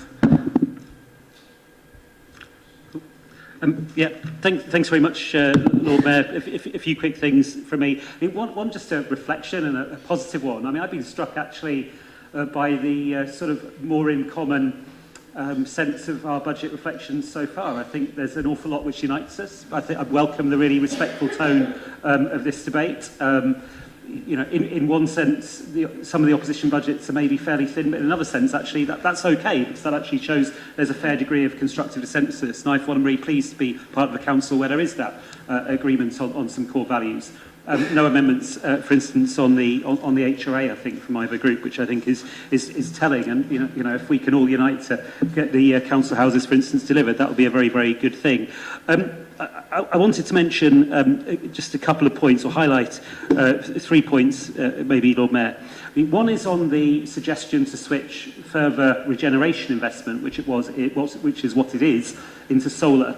Really happy to look at that, and I think I've said that in previous years, and then there have been quizzical looks. And then actually we did bring that forward for Ray Valley. So, you know, we'll be as good as our word on that. The note of caution I would sound is that at the moment the returns are forecast to be the same. Not sure if we could do that. There's a question over whether there would be the local capacity available to invest in. There'd also be the question of the principle, because of course, if you own bricks and mortar, you're probably going to be in a stronger position than owning solar panels on some land. But we'd have to assess that. And so, as I say, be assured, we'll always take these things away, look at them and try and respond positively. And I hope, you know, we've shown that in the last year. Secondly, on the car parking, and I think other colleagues want to say a word about that. Really concerned in both opposition budget amendments we'd be increasing our reliance on car parking, and I'm really worried about the park and ride. We're aware of the threats to park and ride buses at the moment, and jacking up the charges, albeit only by inflation, seems to me to be the wrong thing to do at the moment. If the park and ride model in Oxford goes pop, then that would be the opposite of what a sustainable transport policy would look like. The third one is around the officer cuts in terms of property and law and governance. Those are specifically around delivering our capital programme. The honest thing to do would have been to take some schemes out of the capital programme and say, we'll have less resource to deliver it, and so as a consequence, we're going to take these schemes out. Instead, it's proposed to deliver the same capital programme but with less. And again, officers have briefed us, and I'm very happy to share that if that's useful, about some of the impacts. For example, disposal of a community asset on a lease to a community group, which is something we're hoping to bring forward, will be one of the first things that would have to stop because we simply wouldn't have the capacity. Really, really important, Lord Mayor, I think that we're honest. When we set a budget, we think it's deliverable. And that's the one area where I do think the Greens have really misfired. I don't think we could deliver the current capital programme if we hack away at the resource available to deliver it. So for those reasons, we acknowledge what's said respectfully, but I don't think we can support it. Thank you very much. And Councillor Hollingsworth, please. Yeah, I'll pick up from where Ed ran out of time or left off, depending on whether that was deliberate or not. I think there's some good ideas, and I'm very loath to not support an increase to the planning budget, which the Greens are proposing. I think on that I would say I would commit to come back with an assessment of what the best way forward is, rather than appoint the post and then work out what the best way forward is. I think that's probably a better way of proceeding. But I'm wanting to pick up the point about the funding for the Green amendments, particularly from the not proceeding with the property post and the legal post, because I think you've underestimated significantly the consequences of that. For example, I mean, income from property is substantial. It's been battered, obviously, during the pandemic, but it's still a really major part of this council's revenue streams, and that's reliant on having a properly funded and supported property team and their legal advisors to ensure that leases are signed in a timely way, and that's what these posts help to deliver. They also help to deliver the capital programme, including investment in solar farms. So you need the lawyers and you need the capital, the property people to advise on those kinds of transactions. The decarbonisation project that's going on, that's taking up a lot of extra time, and that's what needs resourcing. The council house building programme, which I think very, very rightly and very positively you've left entirely intact in your budget. But in particular, the flood alleviation scheme is going to be the big driver for extra work over the next 12 months. That's a £150 million scheme to protect hundreds of homes and jobs across West and South Oxford in particular, and beyond the boundaries of the city. It's absolutely critical that we have the proper resource to do the land deals that need to be done to ensure that that can go ahead. And without those posts, it just won't be possible to deliver the current capital programme, probably including OFAS. And it will almost certainly lead to a negative impact in the end on the general fund revenue budget itself. Won't be immediate, but when leases aren't signed or things are delayed, then the money from those investments will come through more slowly. The alternative, of course, is to pay for external support, but at 2 or 3 times the cost. So I think it's a false economy and a badly timed one. But I do think the spending proposals have some merit, and while clearly if you haven't got the cuts to pay for them, which I would support, then I'm not going to vote for your budget. But I do think the point you're making on the thrust of the biodiversity is a right one, and I'm very happy, as Ed did, to undertake to take that away and bring it back in due course through Cabinet. Thank you very much. Councillor Thomas, please. Thank you, Lord Mayor. Other councillors have anticipated me, but one thing I had to say follows on quite nicely from what Councillor Turner was saying on constructive consensus, which I'd say is not only an endorsement of Labour's budget, but also of council processes working as they should. And one of those has been the budget review group, which we heard about earlier, and which I was happy to sit on. And in that process, we heard from officers and we picked their brains, and that's such a vital part of this whole process and of scrutiny, which is something that we've seen has fed back on the reversal in the reinstating of the full core funding for advice centres, from not just the consultation, but also from budget review group recommendations. But in this case, the thing that I think perhaps baffles me about the Green Amendment is the out-of-hours noise service reversal in that cut. This is something that, as part of the budget review process, we heard was from officers was underused and rarely resulted in enforcement action, that there were more cost-effective alternatives available, and it would be better to go on evidence collection services and things like that. We had just absolutely brilliant on-the-ground experience, and it baffles me really that officer advice hasn't been taken into account. So that's one thing I'd pick up on. Thanks.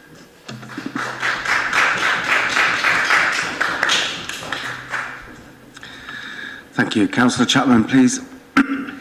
I will be brief because most of it has been said, but unlike the Liberal Democrat rat bag set of proposals, there is actually some coherence in this particular set of proposals, and I'm glad that Cabinet members are happy to go off and have a look at some of them. I see we get support from that side of the House to what I'm proposing. But seriously, through the chair, please. What I would like to say is that I do think it is a false dichotomy to always be saying we'll protect frontline services and invest in them, and not protect and invest in the professionalism and the skills you need to run a professional council. You would be the first to say to us that we were not managing risk properly if we do not have the right legal advice, if we do not have the right advice on corporate property and all the other things that we're proposing to do in this budget. So I think it's a false dichotomy, it's not fair, it leads to overworked staff, and that's why I could not support the proposal on the table and will not be supporting it when we come to the vote. Thank you.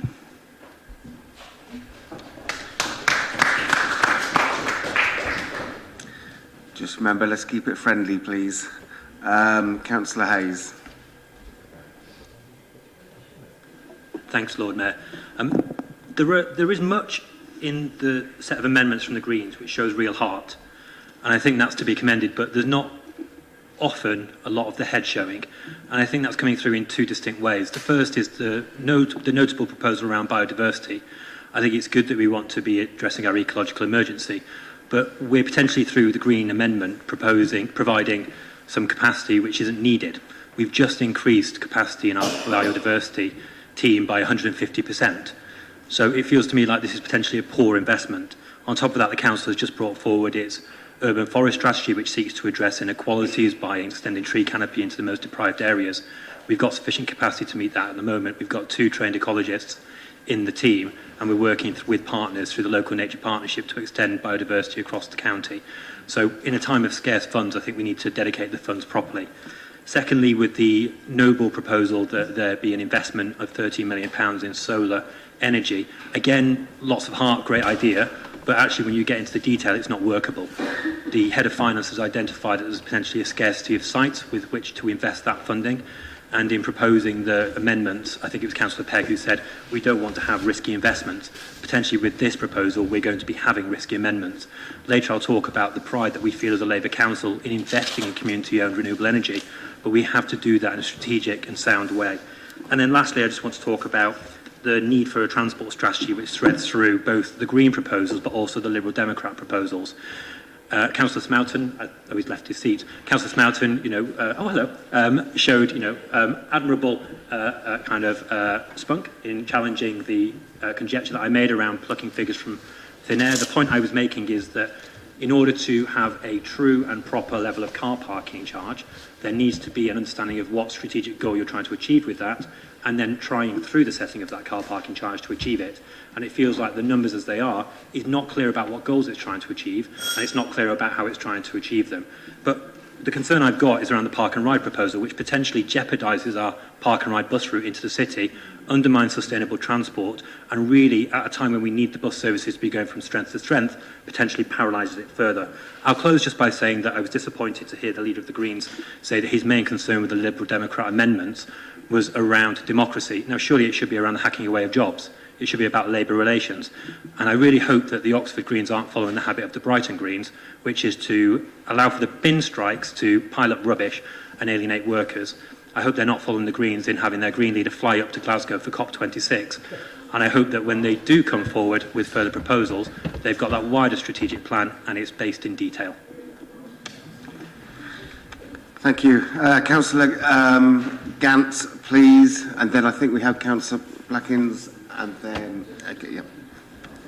Very briefly, Lord Mayor, just to say, we've been told a number of times that the sort of modest scale of proposals from opposition benches equates to consensus and agreement with the totality of the budget.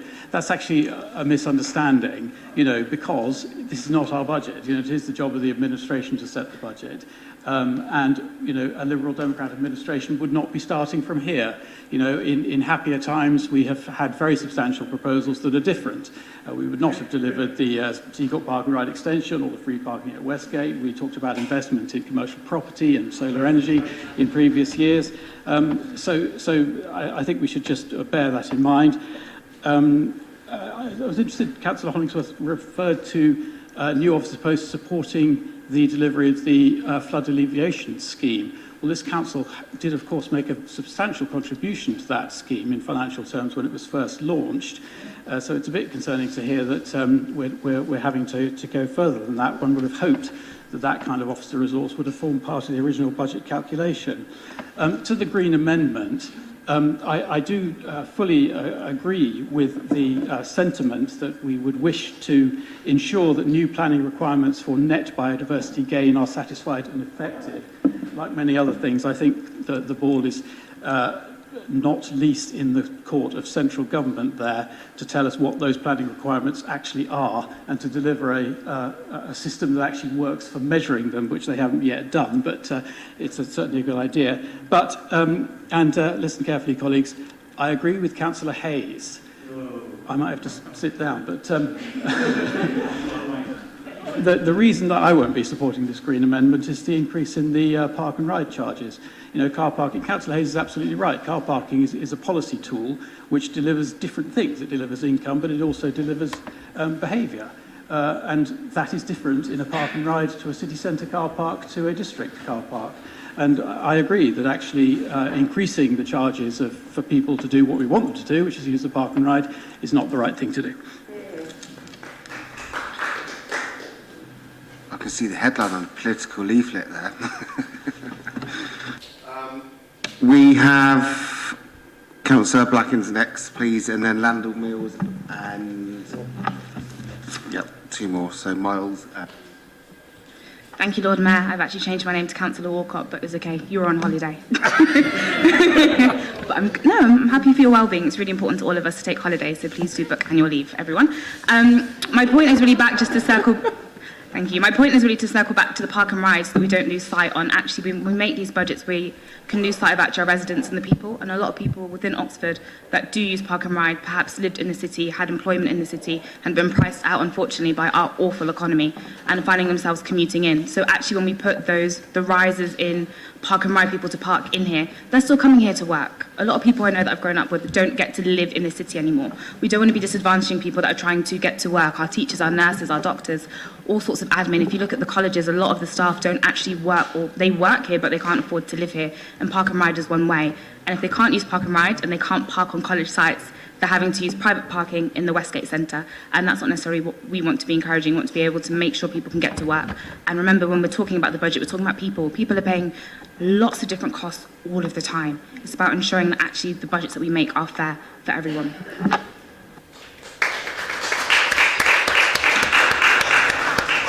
Councillor Landell Mills, please. Thank you. There's much in the Green budget that's positive, and I think the idea on investing more in solar is very attractive, and we would like to explore that further. But issues which we don't think we can agree on them is, as mentioned, the park and ride, for the obvious reasons that it would just bring more people. But also the city does need the idea of scrapping the additional staff, I think, on capital works and project lawyers. Would be counterproductive, and many of the things blighting the city are bad decisions where we've had lack of expertise, not least the Westgate Park and Ride, or getting numbers wrong. And we do need the expertise in this area. We're dealing with really complicated things, and they do need support. So, thank you. Councillor Miles, please. Thank you very much, and I welcome the themes that the Greens have been putting in their alternative budget, with the focus around biodiversity, carbon reduction, but also this theme of data. And I think this is really important to focus on, because we know that the current administration in the council are not very good at aggregating data from different sources, and whether that's noise data, antisocial behaviour data, which is coming in from different feeding in from different contact points. But I would like to say that I'm a bit surprised that noise has featured within this alternative budget, given that we unfortunately didn't get the support from the Greens on the noise motion that we had put forward at an earlier council meeting. One thing that I wanted to also just mention, whilst I welcome all the very strong environmental themes that are focused within their additional spending points, there seems to be a lack of consideration of the social dimensions of climate change. And I think that this is where it is so important when we feed back to the topic about park and ride and about parking charges and behaviour change when it comes to transportation. We have to look at the social dimensions. It's not just looking purely at environmental factors alone that will allow us to achieve both climate adaptation, mitigation, but also deal with the social consequences, which will be, those who are most vulnerable are going to be hardest hit by all of this. So I'll leave it there, but thank you very much. Councillor Smelton, over to you, please. Thank you. I will have to abstain on the amendment for the same reason that Councillor Gant has given relating to park and others have given relating to the park and ride charges. But I wanted to highlight what I thought was a particularly good suggestion, which I hope the administration might take up, which is that of the Hardship Relief Fund. This is a budget taken in a time of scarcity. Scarcity inevitably means cuts or efficiencies, as you prefer, and particularly noteworthy amongst those was the £300,000 of efficiencies sought in housing needs. Obviously, we all want that to end in somehow managing to do more with less. But that's always a fraught proposal. It's always a possibility that that leads to hardship. So that being available as a safety net to catch potential problems arising from that, that would seem like a very worthy thing. And even if this amendment falls, I hope the administration will take a very serious look at that going forwards. I'd also like to thank our Green colleagues for refraining from engaging in Councillor Hayes' nonsense about jobs. I can only assume that they have noticed that whilst our amendment removes 2 notional future hires, it replaces them with 1 further within the council itself, and it also provides £80,000 worth of funding to Experience Oxfordshire, which would surely be used to provide at least 1, if not several, jobs. Therefore, our amendment was proposing a net increase in employment, and I'd like to thank our Green colleagues for not indulging in that particular fantasy. Thank you very much. And Councillor Jarvis, would you like to sum up, please? Yeah, I'll be incredibly brief. It feels like something of a rite of passage having been elected in May, and now for the first time having been patronised by Councillor Hayes. I feel like that's something that everyone in this chamber has to go through at some point, so I'm glad that that's now out of the way. Just to pick up briefly on one of the points that that Tom raised around the viability and the realistic nature of solar investments. The implication that was being made was that somehow we don't know where that money is going to go, that there aren't suitable sites that we're aware of. That is exactly the same with regards to the regeneration money that is put into the back end of this budget. We do not know where that money is going to be invested in, and it is of exactly the same ilk as the solar investments. Some of the other comments, particularly from the Labour front bench, I found quite helpful, particularly Councillor Turner. I think your commitment to looking again at the solar issue is welcome, and perhaps you appeared to be more positive towards it than your colleagues sitting next to you, but I'd perhaps say that if you wanted to honour that commitment to looking at the solar issue, that you do indeed vote for the amendment.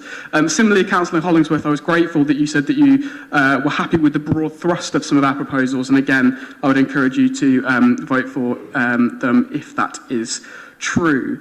The final thing I really wanted to say is it was until right at the end that we had any conversation about the Hardship Fund, which for me was the biggest piece of our amendment was to mitigate against the impact of the pandemic, against the impact of the cost of living crisis, and to create the flexibility for the council to respond effectively to the kinds of social and economic impacts that we're going to be seeing over the next 2 or 3 years as we leave the pandemic, as we experience the ongoing crisis that we're facing nationally as a result of the global economy, but also as a result of the decisions that our national government is taking.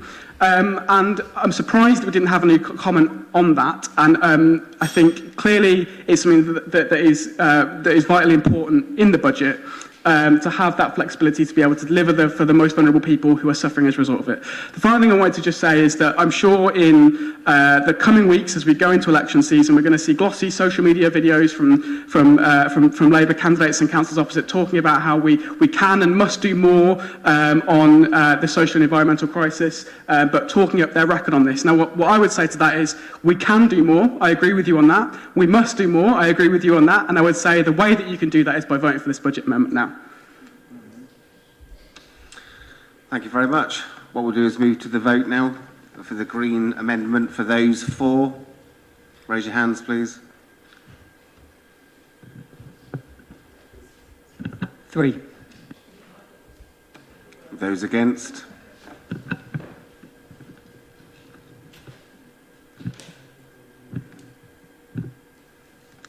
I make that 30, Lord Mayor, so that falls.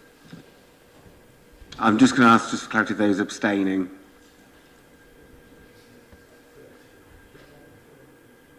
Nine. Thank you.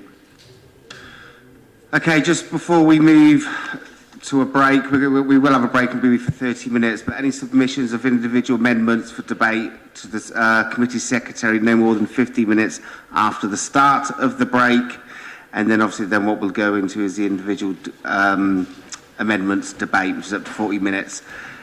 And then just to remind you, after that, that we do have 2.5 hours left to go after that, or up to. Anyway, okay, thank you very much. Let's break, and obviously everybody back here at 7:20.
Okay, we've now got the debate on the budget. So we've now got 6 minutes unused. So we've got 36 minutes in total for this. So 30 minutes for the debate and 3 minutes for Susan and Ed to comment on this. So, open it up to the floor to the debate, the Labour budget, please. Councillor Linda Smith. Thank you. Yes, I'd like to support this, speak in support of this budget. I'm really pleased that we've got money in there in the next few years to spend on devising a new model and considering new arrangements for leisure. I think that's something that's going to be really important as we come up to the period of with the fusion contract coming to an end. On corporate property, I'm very pleased that we've actually, despite some of the amendments to get rid of it, very pleased that we've got additional resource in there, which will be used partly to bring unused council buildings back into use. Where we've got buildings like that, such as Court Place, at Court Place Farm, where there's an old football pavilion, it's absolutely right that this council is working, as hard as it can, as fast as it can, to bring those buildings back into good use. On the capital programme, absolutely delighted that we've got over £1 million in there in the next financial year to see Bullingdon be rebuilt. The old Bullingdon Centre has been demolished, and I look forward to seeing everybody everybody there this summer for a cup of tea. I'm sure that everyone who votes for this budget tonight will be made very welcome by the Bullingdon Community Association should they want to come for a tour. On ODS, we've got funds there to continue the trial for the wild verges and the long grass in parks, which is a really good initiative that I'm really pleased that we're continuing with and will really enhance the biodiversity of this city. Finally, on the HRA, as someone who grew up in one of our council homes with a coat of arms just like the one on the Lord Mayor's chair above the front door, I think this HRA budget is really something we can be proud of, and I think it says it all, that because of all the additional investment we're putting into building new council homes, we're actually having to increase the revenue spend as well to employ 2 new TMOs and 2 new allocations officers, and I think that says it all. Thank you.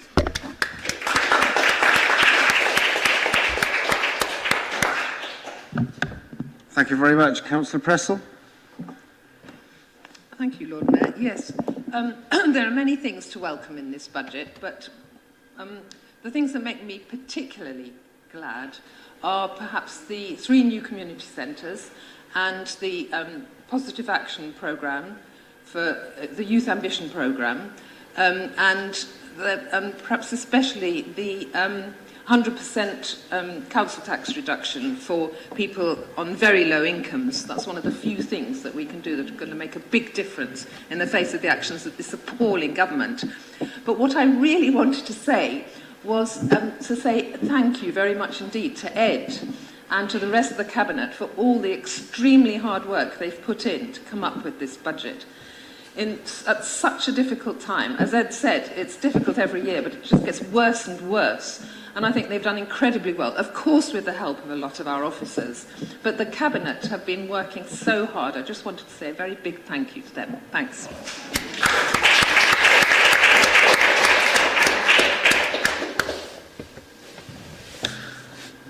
Do we have any more speakers?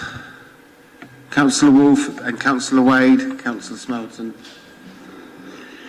Thank you, Lord Mayor. I was casting my mind back and trying to think, but I reckon many years ago there was a time when Greens at least voted actually against the administration's budget. I think it's a sign of the times that we have no intention of doing that tonight. I think that's been the case actually for the last few years. I remember Councillor Cook once saying that it was because we were lacking imagination. I think it's actually because gradually the realities of climate change and these things have started to hit home, and we're all shifting in that general direction. So for the most part, there's very little which we want, which offends us, shall we say, in this budget. Which certainly wouldn't lead us to vote against it. Obviously, we're disappointed that our amendment wasn't accepted because it was a very workable amendment, actually, which showed a lot of compromise and actually only reinforced, for a large part, what the Budget Review Group had said. So we were faced with a decision. So what do we do? There's a lot that we would want to vote for in this budget, particularly on social measures. Less on what I would call the green agenda, I think. And with that in mind, I think it would be fair to say that our view is very much an overview look at the whole thing from the perspective of the planet, I suppose you'd say, which is what Greens try to do. We've had a debate in scrutiny, and it's an ongoing debate about what the meaning of net zero is. This is one of the reasons why we wanted to see serious attention paid to our measurement of what the Council is doing and the implications of what it's doing for our response to climate change. One of the things which may or may not be included in our measurements of response to climate change is what our investments do. And that's why I think the thing that really sticks in the throat a bit for us is investing in corporate property when you have an alternative to invest in something which actually works us towards net zero. So where we invest that energy, and that biodiversity officer, that is going to be a big one, I have to tell you.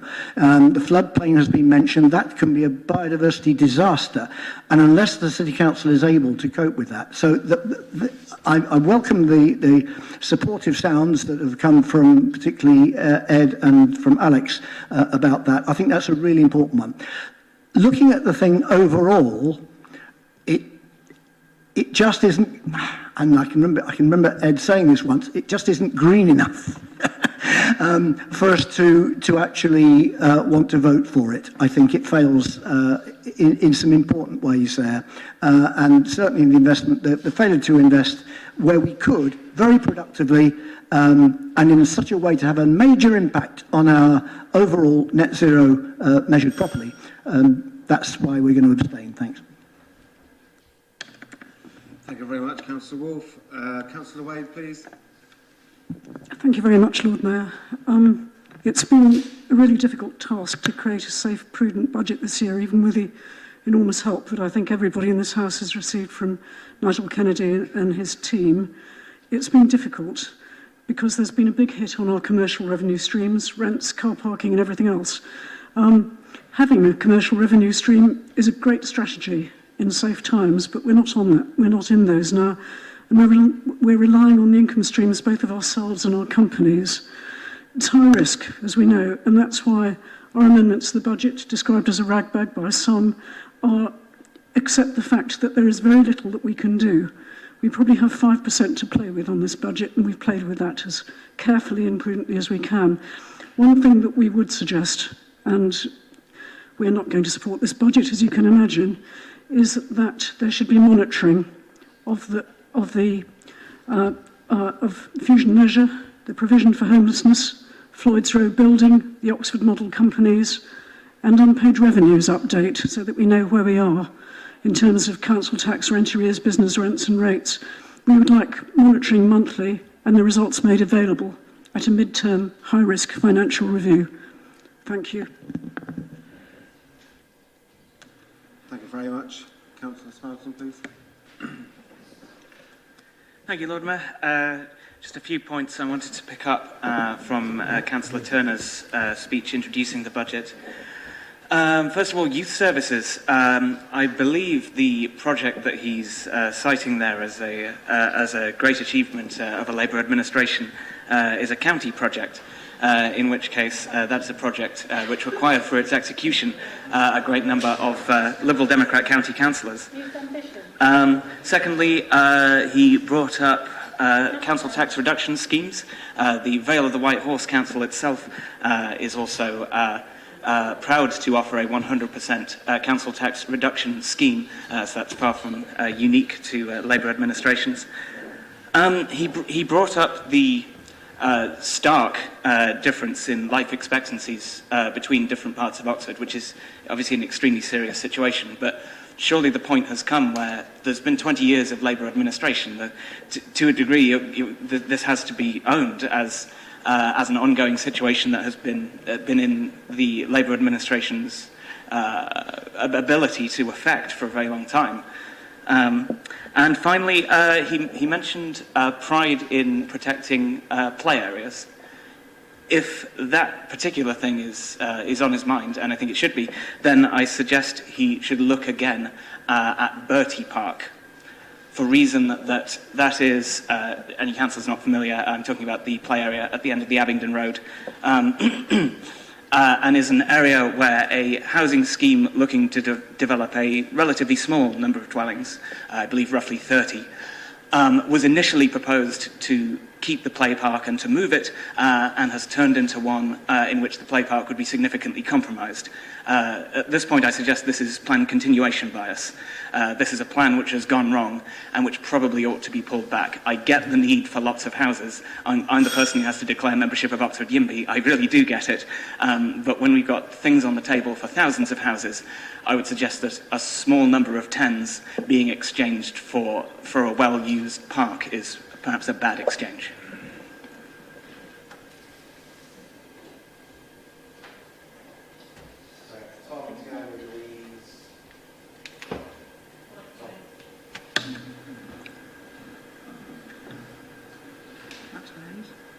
Tom Hayes, yes. Oh. Thanks, Lord Mayor. Well, I want to start just by thanking officers and Ed for developing this budget. It's Ed's 14th budget, which I think is a rather astonishing success, both in terms of the number of budgets, but also the number of successful budgets. So I just, on behalf of all of us, want to thank Ed and the officers for all the work that they've done in very difficult circumstances. And I want to pick up directly where Councillor Wolfe left off, which is to ask the question, is this a green budget? Is this a green enough budget? The answer is yes, but it's not a Green Party budget. And that's an important distinction. The Labour Party is a party of solidarity and tackling inequality and fairness and justice.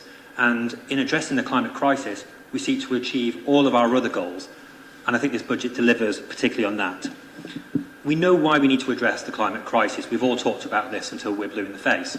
It's because the science says that we have to.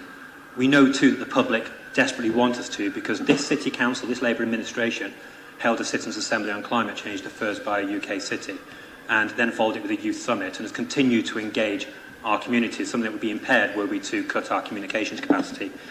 And this budget actually wills the ends that we're trying to achieve.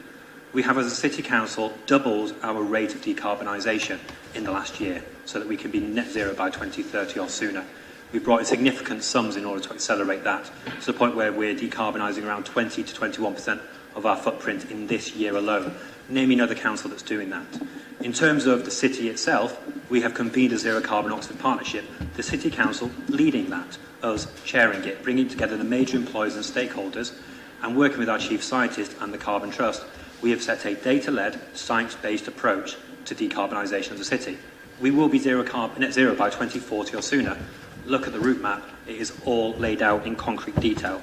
And we've got the toughest and tightest target on air quality in the country, voluntarily set by a local authority, which we're furthering with the zero emission zone. So this is a council which really walks the walk.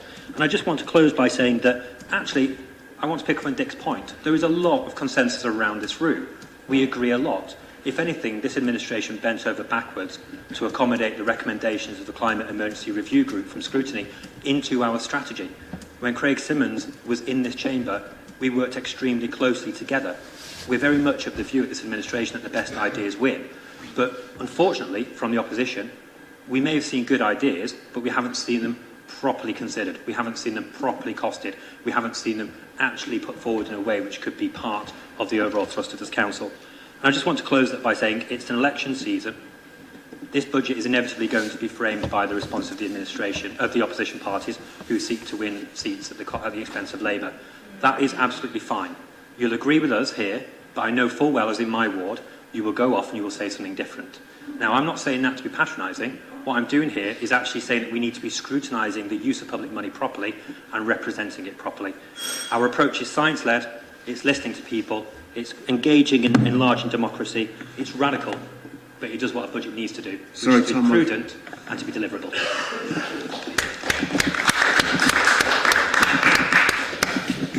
Tiago, please.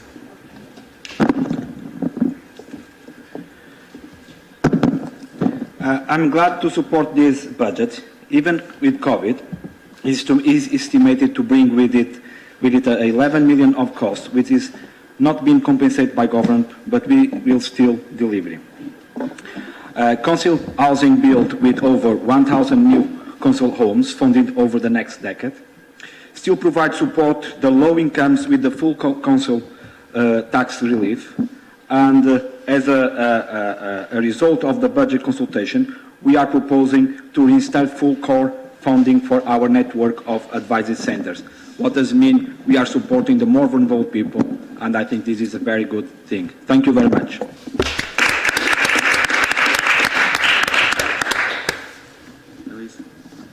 Thank you, Lord Mayor. So something that jumped out of the figures in this budget to me was the fact that of our annual sort of 65 million income, more than half of that comes from income streams that we've created, our fees and charges and the companies that we've created over the last 5 years. And I just wanted to imagine for a minute what Oxford would be like without our companies and the income they bring. Right? Without it, rather than building community centres, we'd be closing them. Rather than getting people into warm, new council homes, we'd be seeing our waiting list rise. Rather than stepping in to help communities around the city with projects like our excellent Youth Ambition, we would be abandoning them. And I've just mentioned the Youth Ambition because this is the difference that a Labour council makes for the people in the city who need us the most.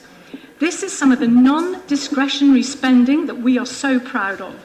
The Conservative County Council, whose responsibility it is to provide children's services, cut all of its youth workers a decade ago. The Labour City Council chose to step in.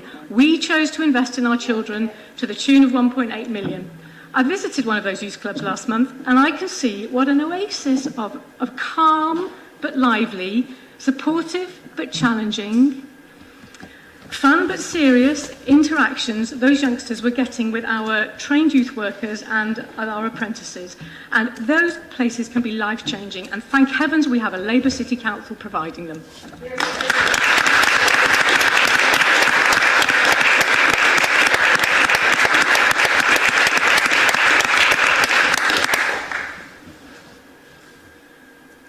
Susan Brown, you second this, Yeah.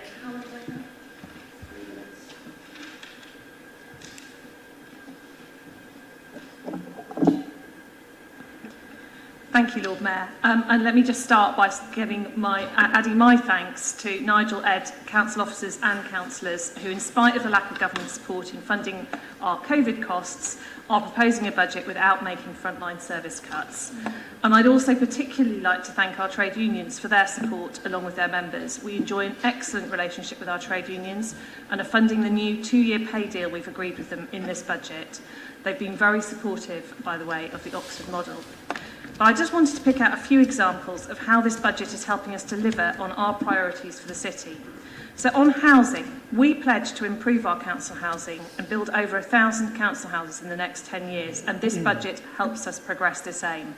We are proud to be building genuinely affordable homes at a time when so many families in our city are in desperate need. The budget includes a massive programme of council house building in partnership with Oxfordshire. It also includes over £1 million a year for the Great Estates programme of improvements to council estates. So moving on to our aims of creating a thriving local economy and a fairer city, I want to draw attention to the £1.6 million of investment in the covered market on top of other improvements and additional support as well as funding for innovative projects such as Standingford House and 1 to 3 George Street, which are projects about encouraging and supporting start-ups, more social enterprises and cooperatives in our city. We're proud to promote the Oxford Living Wage to local employers, and we insist the council's suppliers pay it, and our budget continues to support this. We ensure that tackling poverty and inequality remains a bedrock of all of our policies.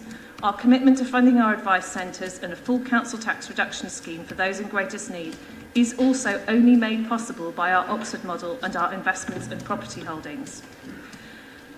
Making Oxford a great place to live is one of our core commitments. We pledge to use the City Council's management of the large number of parks, playgrounds and community and leisure centres to support healthy activities and provide green space and meeting space accessible for all of our local communities. This budget retains our funding for free swimming lessons for young people and for those in the homeless pathway to access leisure services. And also, as mentioned, it retains in full our network of community centres and includes 3 new builds, Bullingdon, East Oxford and Blackbird Leys. This is at a time when many such buildings nationally have ended up being closed permanently or mothballed. This budget also helps us on our way to make Oxford City Council a zero carbon council by 2030 at the latest, and continue our work with the Zero Carbon Oxford Partnership to get Oxford to zero carbon by 2040.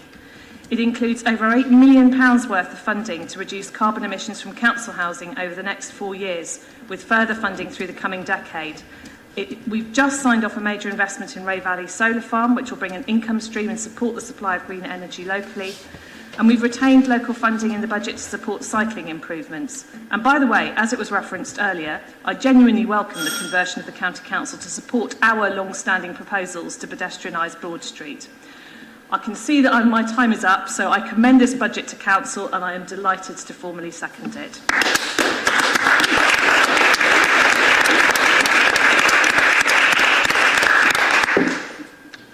Councillor Turner to sum up, please.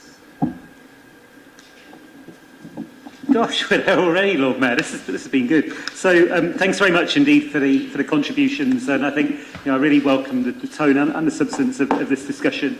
Clearly, there's been some criticism. Not green enough, we've heard. I take issue with that. I think when we think about the fact I think the first council's pulled together a citizens' assembly on climate change. The fact we're committed to implementing that. That's a really big thing. And sometimes, you get in amongst the detail, you lose sight of sometimes the bigger picture. I also think that jacking up park and ride charges in a threat to that system, in a threat to destroy the whole model, sending cars pootling around between park and rides seeking a cheaper parking space, that's also not the best green policy I've ever heard, if I put it that way. We've heard, rightly I think, this budget needs careful monitoring. I'd commend to any councillors interested our regular quarterly monitoring reports, but I think we take it on board. Of course, we need to keep very close tabs on the income coming in. Good to see so much support in the debate for youth work, youth ambition. Saying the council has heard that really, really matters. And in all seriousness, if anyone's interested in seeing those colleagues at work, it's a really, really motivating thing to do. I must admit, I go along quite regularly to a supported group in my patch called Rosehill Junior Youth Club. Oasis of calm is not the phrase that springs to my mind, but it's a really, really positive thing. Let me just perhaps try and draw 3 strands together on this. One, what an investment in housing. We're talking about a council housing stock now of around 8,000 units, give or take. We're talking about an extra 1,000 in the next decade. That is transformational. We're talking about reducing poverty and inequality. And I think, if I'm honest, government policies probably owe us a lot more support than they've been giving us, particularly in recent years on that. You can pin a lot on Oxford City Council, probably not the politics of austerity that we've had over the last decade. But again, we're doing what we can, whether it's support for money advice, whether it's support for the full council tax reduction, whether it's making sure that we properly pay out discretionary housing payment. We're really doing what we can. And we want to see the stronger communities as well. And for me, those things all fit together. Stronger communities, narrowing inequality, and providing decent and affordable housing. Yes, there are risks with this. Councillor Landell-Mills spoke about that at the start and was sceptical whether we could do it. I think we can, Lord Mayor, and I think we've got to give ourselves, in a way, and our workforce the vote of confidence.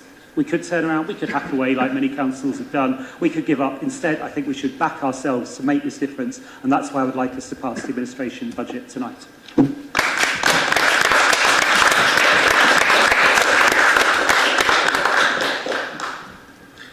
Thank you. Just remind everybody it's a recorded vote. And the roll call will start with Andrew calling the names out and stand by himself. Yeah, so Council's voting on the budget as recommended by Cabinet, unamended, and the recommendations are set out at item 9 in your briefing note and the main agenda pack. So when I call your name, please state whether you're for, against, or abstaining on the proposals. I'll start with the 3 civic office holders and then go alphabetically. Councillor Ligo. For. Councillor Goddard. Abstain. Councillor Wolfe. Councillor Abrashami. Councillor Arshad. 100% for. Councillor Aziz. Councillor Beeley Summers. Councillor Susan Brown. For. Councillor Chapman. Councillor Clarkson. Councillor Cook. Councillor Corres. For. Councillor Coyne. Councillor Diggins. Councillor Jafari Marbini. Councillor Dunn. Councillor Fairweather. Councillor Fry. Councillor Hayes. Councillor Hollingsworth. Councillor Humberston. Councillor Jarvis. Councillor Landell Mills. Councillor Latif. For. Councillor Malik, I think, has left. Councillor Miles. Councillor Mundy. Councillor Munkonge. Councillor Pegg. Councillor Pressel. Councillor Raymond. Councillor Rowley's not here. Councillor Linda Smith. For. Councillor Ros Smith.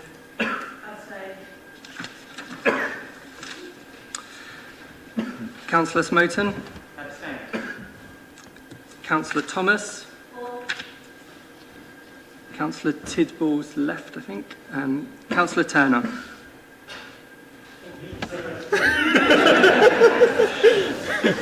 Councillor Upton.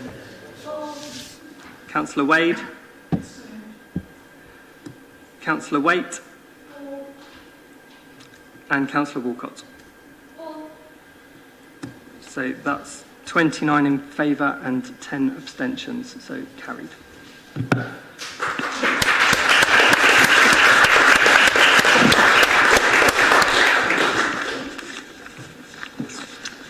Thank you very much. That takes us to item 10. So in the main packs, page 251 to 268, we've got the council tax 2022-23, and again, Councillor Turner to present. Please, the floor is yours. Yeah, Lord Mayor, there are a few extra reports here. I don't know how people feel about it. I was intending to deal with these relatively briefly because I think they flow from the budget. So this one is our council tax increase. We, of course, consult, we do every year on the budget, and I think broadly speaking, people responding to the consultation supported the view that we really did need to, unfortunately, increase the council tax by the referendum limit, 1.99%, in order to put our services on a secure financial footing. And of course, a lot of the discussion today has focused on the importance of those services. So it flows from the budget. I'd like to move it, and I hope we can vote it through. And all thanks to Eric Pickles for making sure that this is a named vote. Thank you very much. Isn't it lovely that after Eric Pickles has long moved on, we still get to perform this ritual? Okay, I do need a seconder, please. Councillor Brown, thank you very much. Yep, formally second. Thank you. So just for Councillor Smith, if you want to. Yes, go on. I will be brief, and if I say I'm going to be brief, I will. I will say just one thing, that, and I have said it before in this chamber, that I'm not happy about council tax. I see it as a regressive tax. Those who are on less income actually pay more than those who are on a much higher income or in a much more better financial position, and I think that is to be regretted. Thank you, and I'd like that noted. Yep, okay, use your questions, but we'll let that come and go. Okay, thank you very much. Okay, I've been generous, why not? Okay, we're going to take a roll call now, and Andrew, we're in your hands, please. Okay, so this is a named vote on the council tax. The recommendations are at agenda item 10, again in your agenda and briefing note. So, same as last time. Councillor Ligo, how do you vote?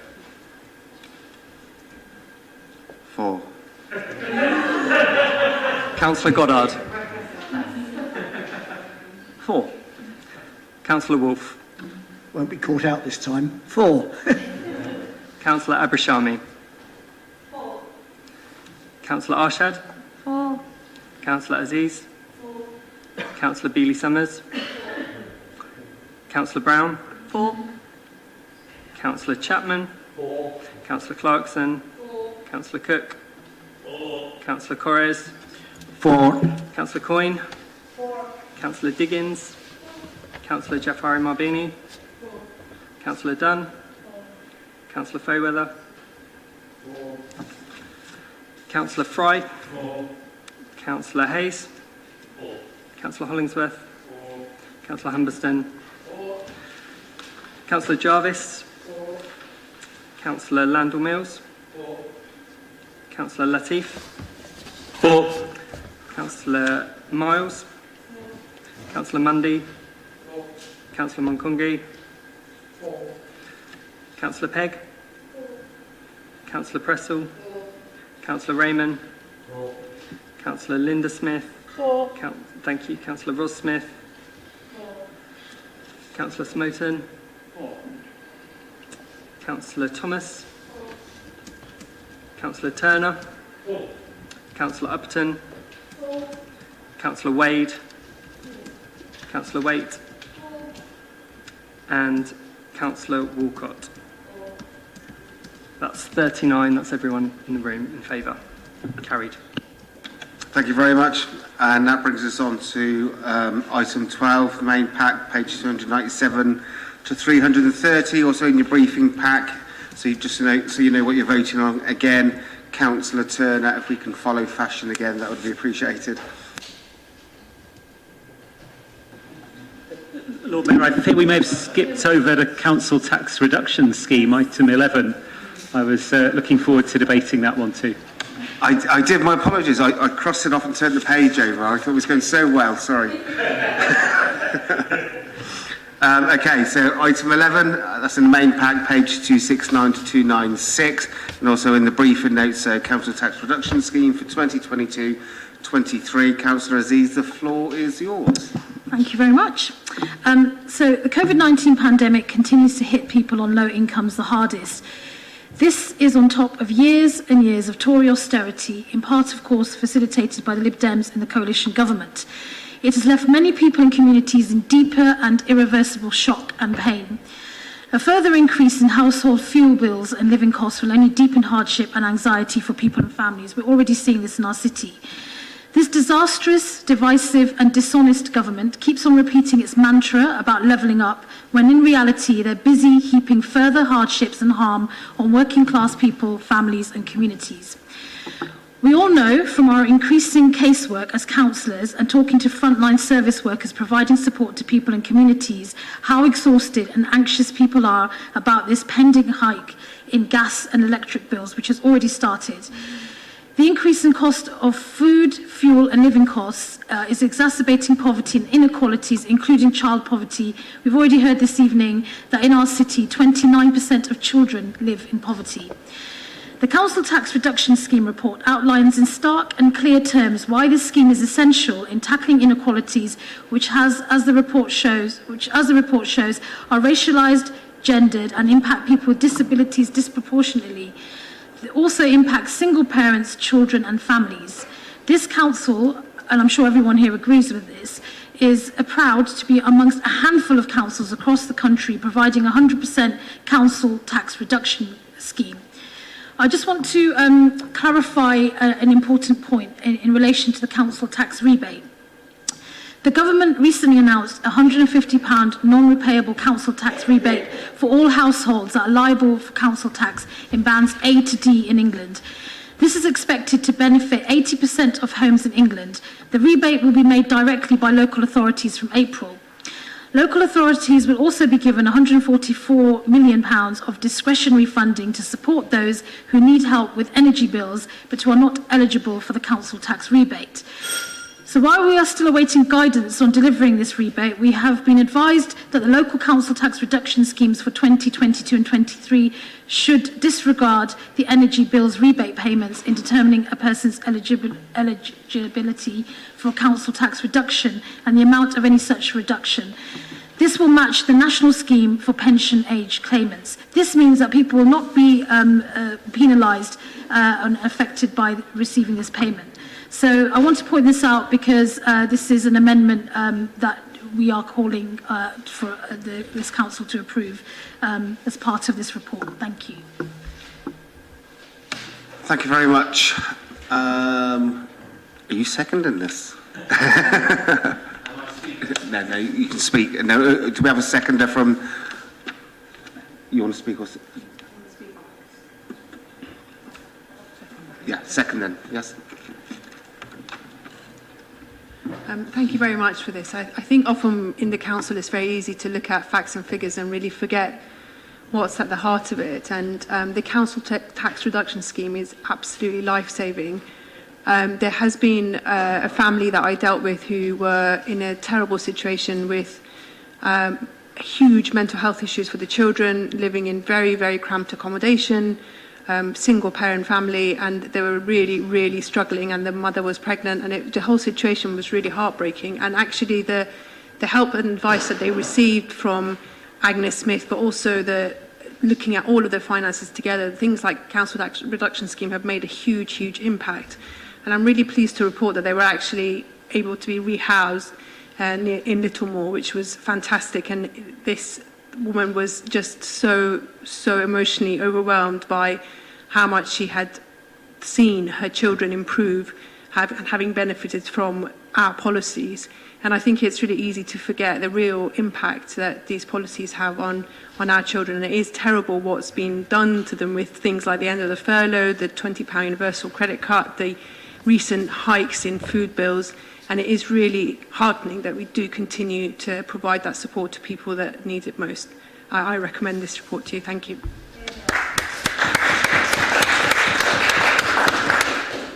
So just confirm you were seconding that as well. Yeah, okay. Chris? Thank you. Two things on this.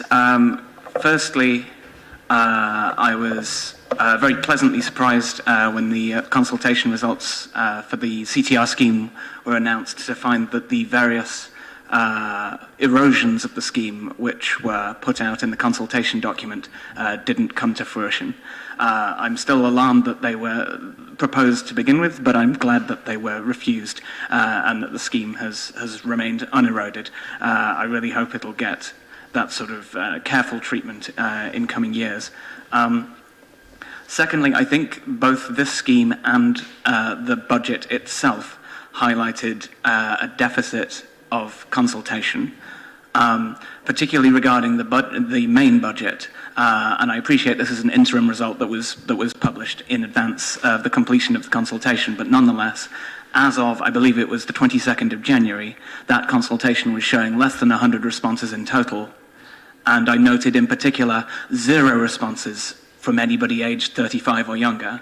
So we've got to ask the question as to whether, excuse me, we've got to ask the question as to whether the consultations on these kinds of things are accessible enough and are getting in front of enough people to generate a meaningful cross-section of opinion from the community.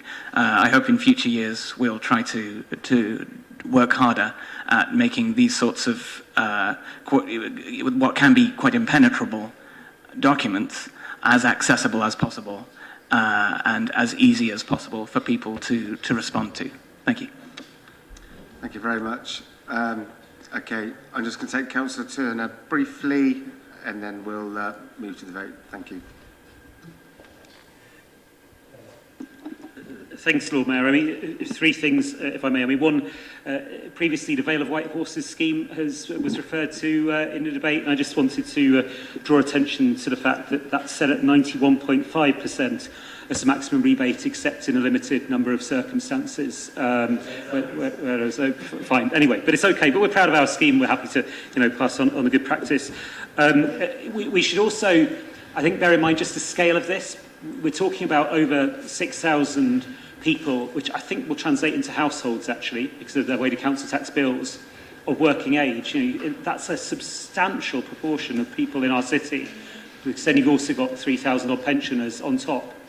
If I'm honest, not an issue that comes up on the doorstep massively, not an issue that has a very high public profile, but it really, really matters for people in that position. Just lastly, to address the point on the consultation, I think the point's well taken.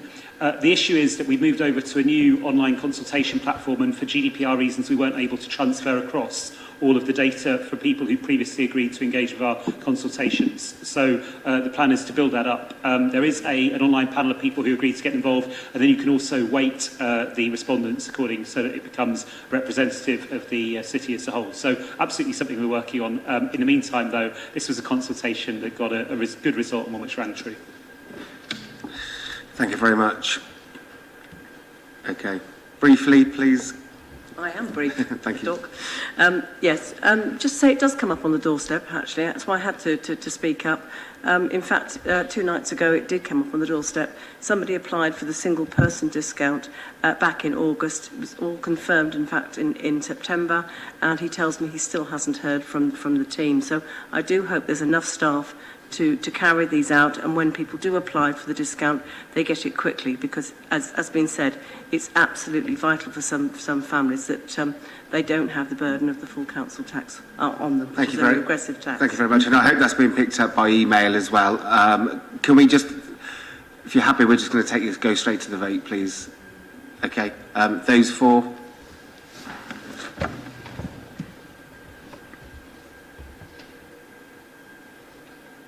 That's everyone, Lord Mayor. Carried. Thank you very much.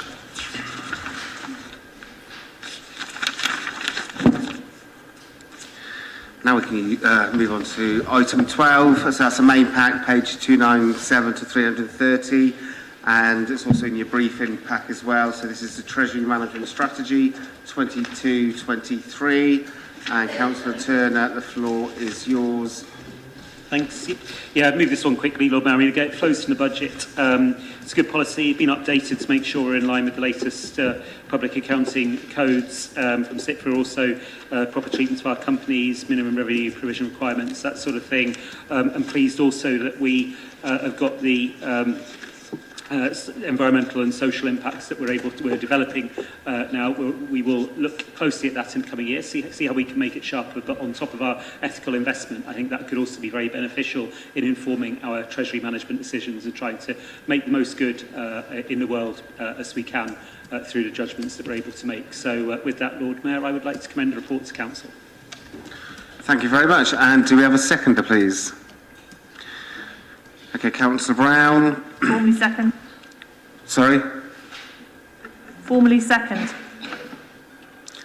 Okay, no questions or comments. Okay, again, let's take this to the vote by show of hands. Those for, please.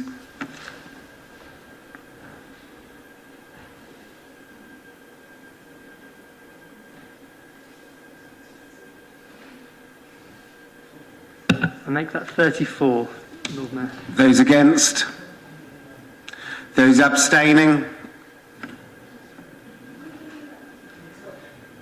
7. Okay, item 13, the main pack, page 331 to 370. Also in your briefing pack is the capital strategy 2022-23. Councillor Turner, the floor is yours again. Yeah, thanks, Lord Mayor. I mean, this is another one that flows from the budget, really, talking about the way in which we handle our capital programme, follow our capital processes. As we talked about earlier, our capital programme now comes to, across the MTFS period, a cool £600 million. So it is important we follow our processes right. Not always an easy area. It's been, and people will see that when we get the next quarter monitoring report as well, it's an area where we really have to work hard to make sure that we deliver in the way intended. There will always be events that intervene, but it feels to me like we have tightened up our processes quite a lot. We're well focused on delivery, and so I commend this strategy to Council. Thank you very much. Do we have a seconder? Councillor Brown? Formally second. Thank you very much. Okay, let's move to the vote, please. Those in favour? Those for?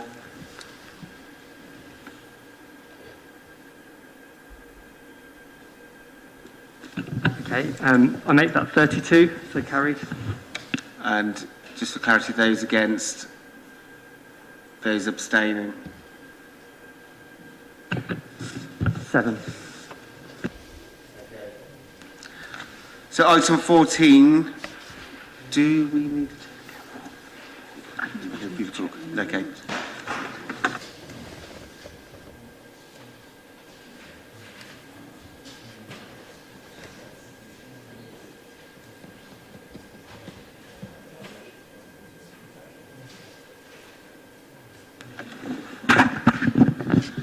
Okay, item 14, we have matters exempt from publication and exclusion from the public, but I'm just asking the floor if anybody wants to speak. I had the understanding in the pre-meet from the leaders of the opposition and the administration that nobody wanted to speak on this. Is that correct? Thank you. Item 15, report of the Scrutiny Budget Review Group. That was an exempt Appendix 1. Again, nobody wanted to speak to that. Okay, I'm just going to drag it out just a little bit more. Listen up. Just before we finish, there is another announcement from myself, and an email will go out. So save the date for the Lord Mayor's quiz night. So Friday, 8th of April at the Town Hall. So any auction prizes are welcome, and you can contact the Civic Office. So it'll be a quiz night and a curry. So there's the meat, vegan, vegetable option, obviously. And that is it from me. And I now say I'm going to close the meeting. And thank you for everybody. Thank you, everybody, and thank you so much. Bye.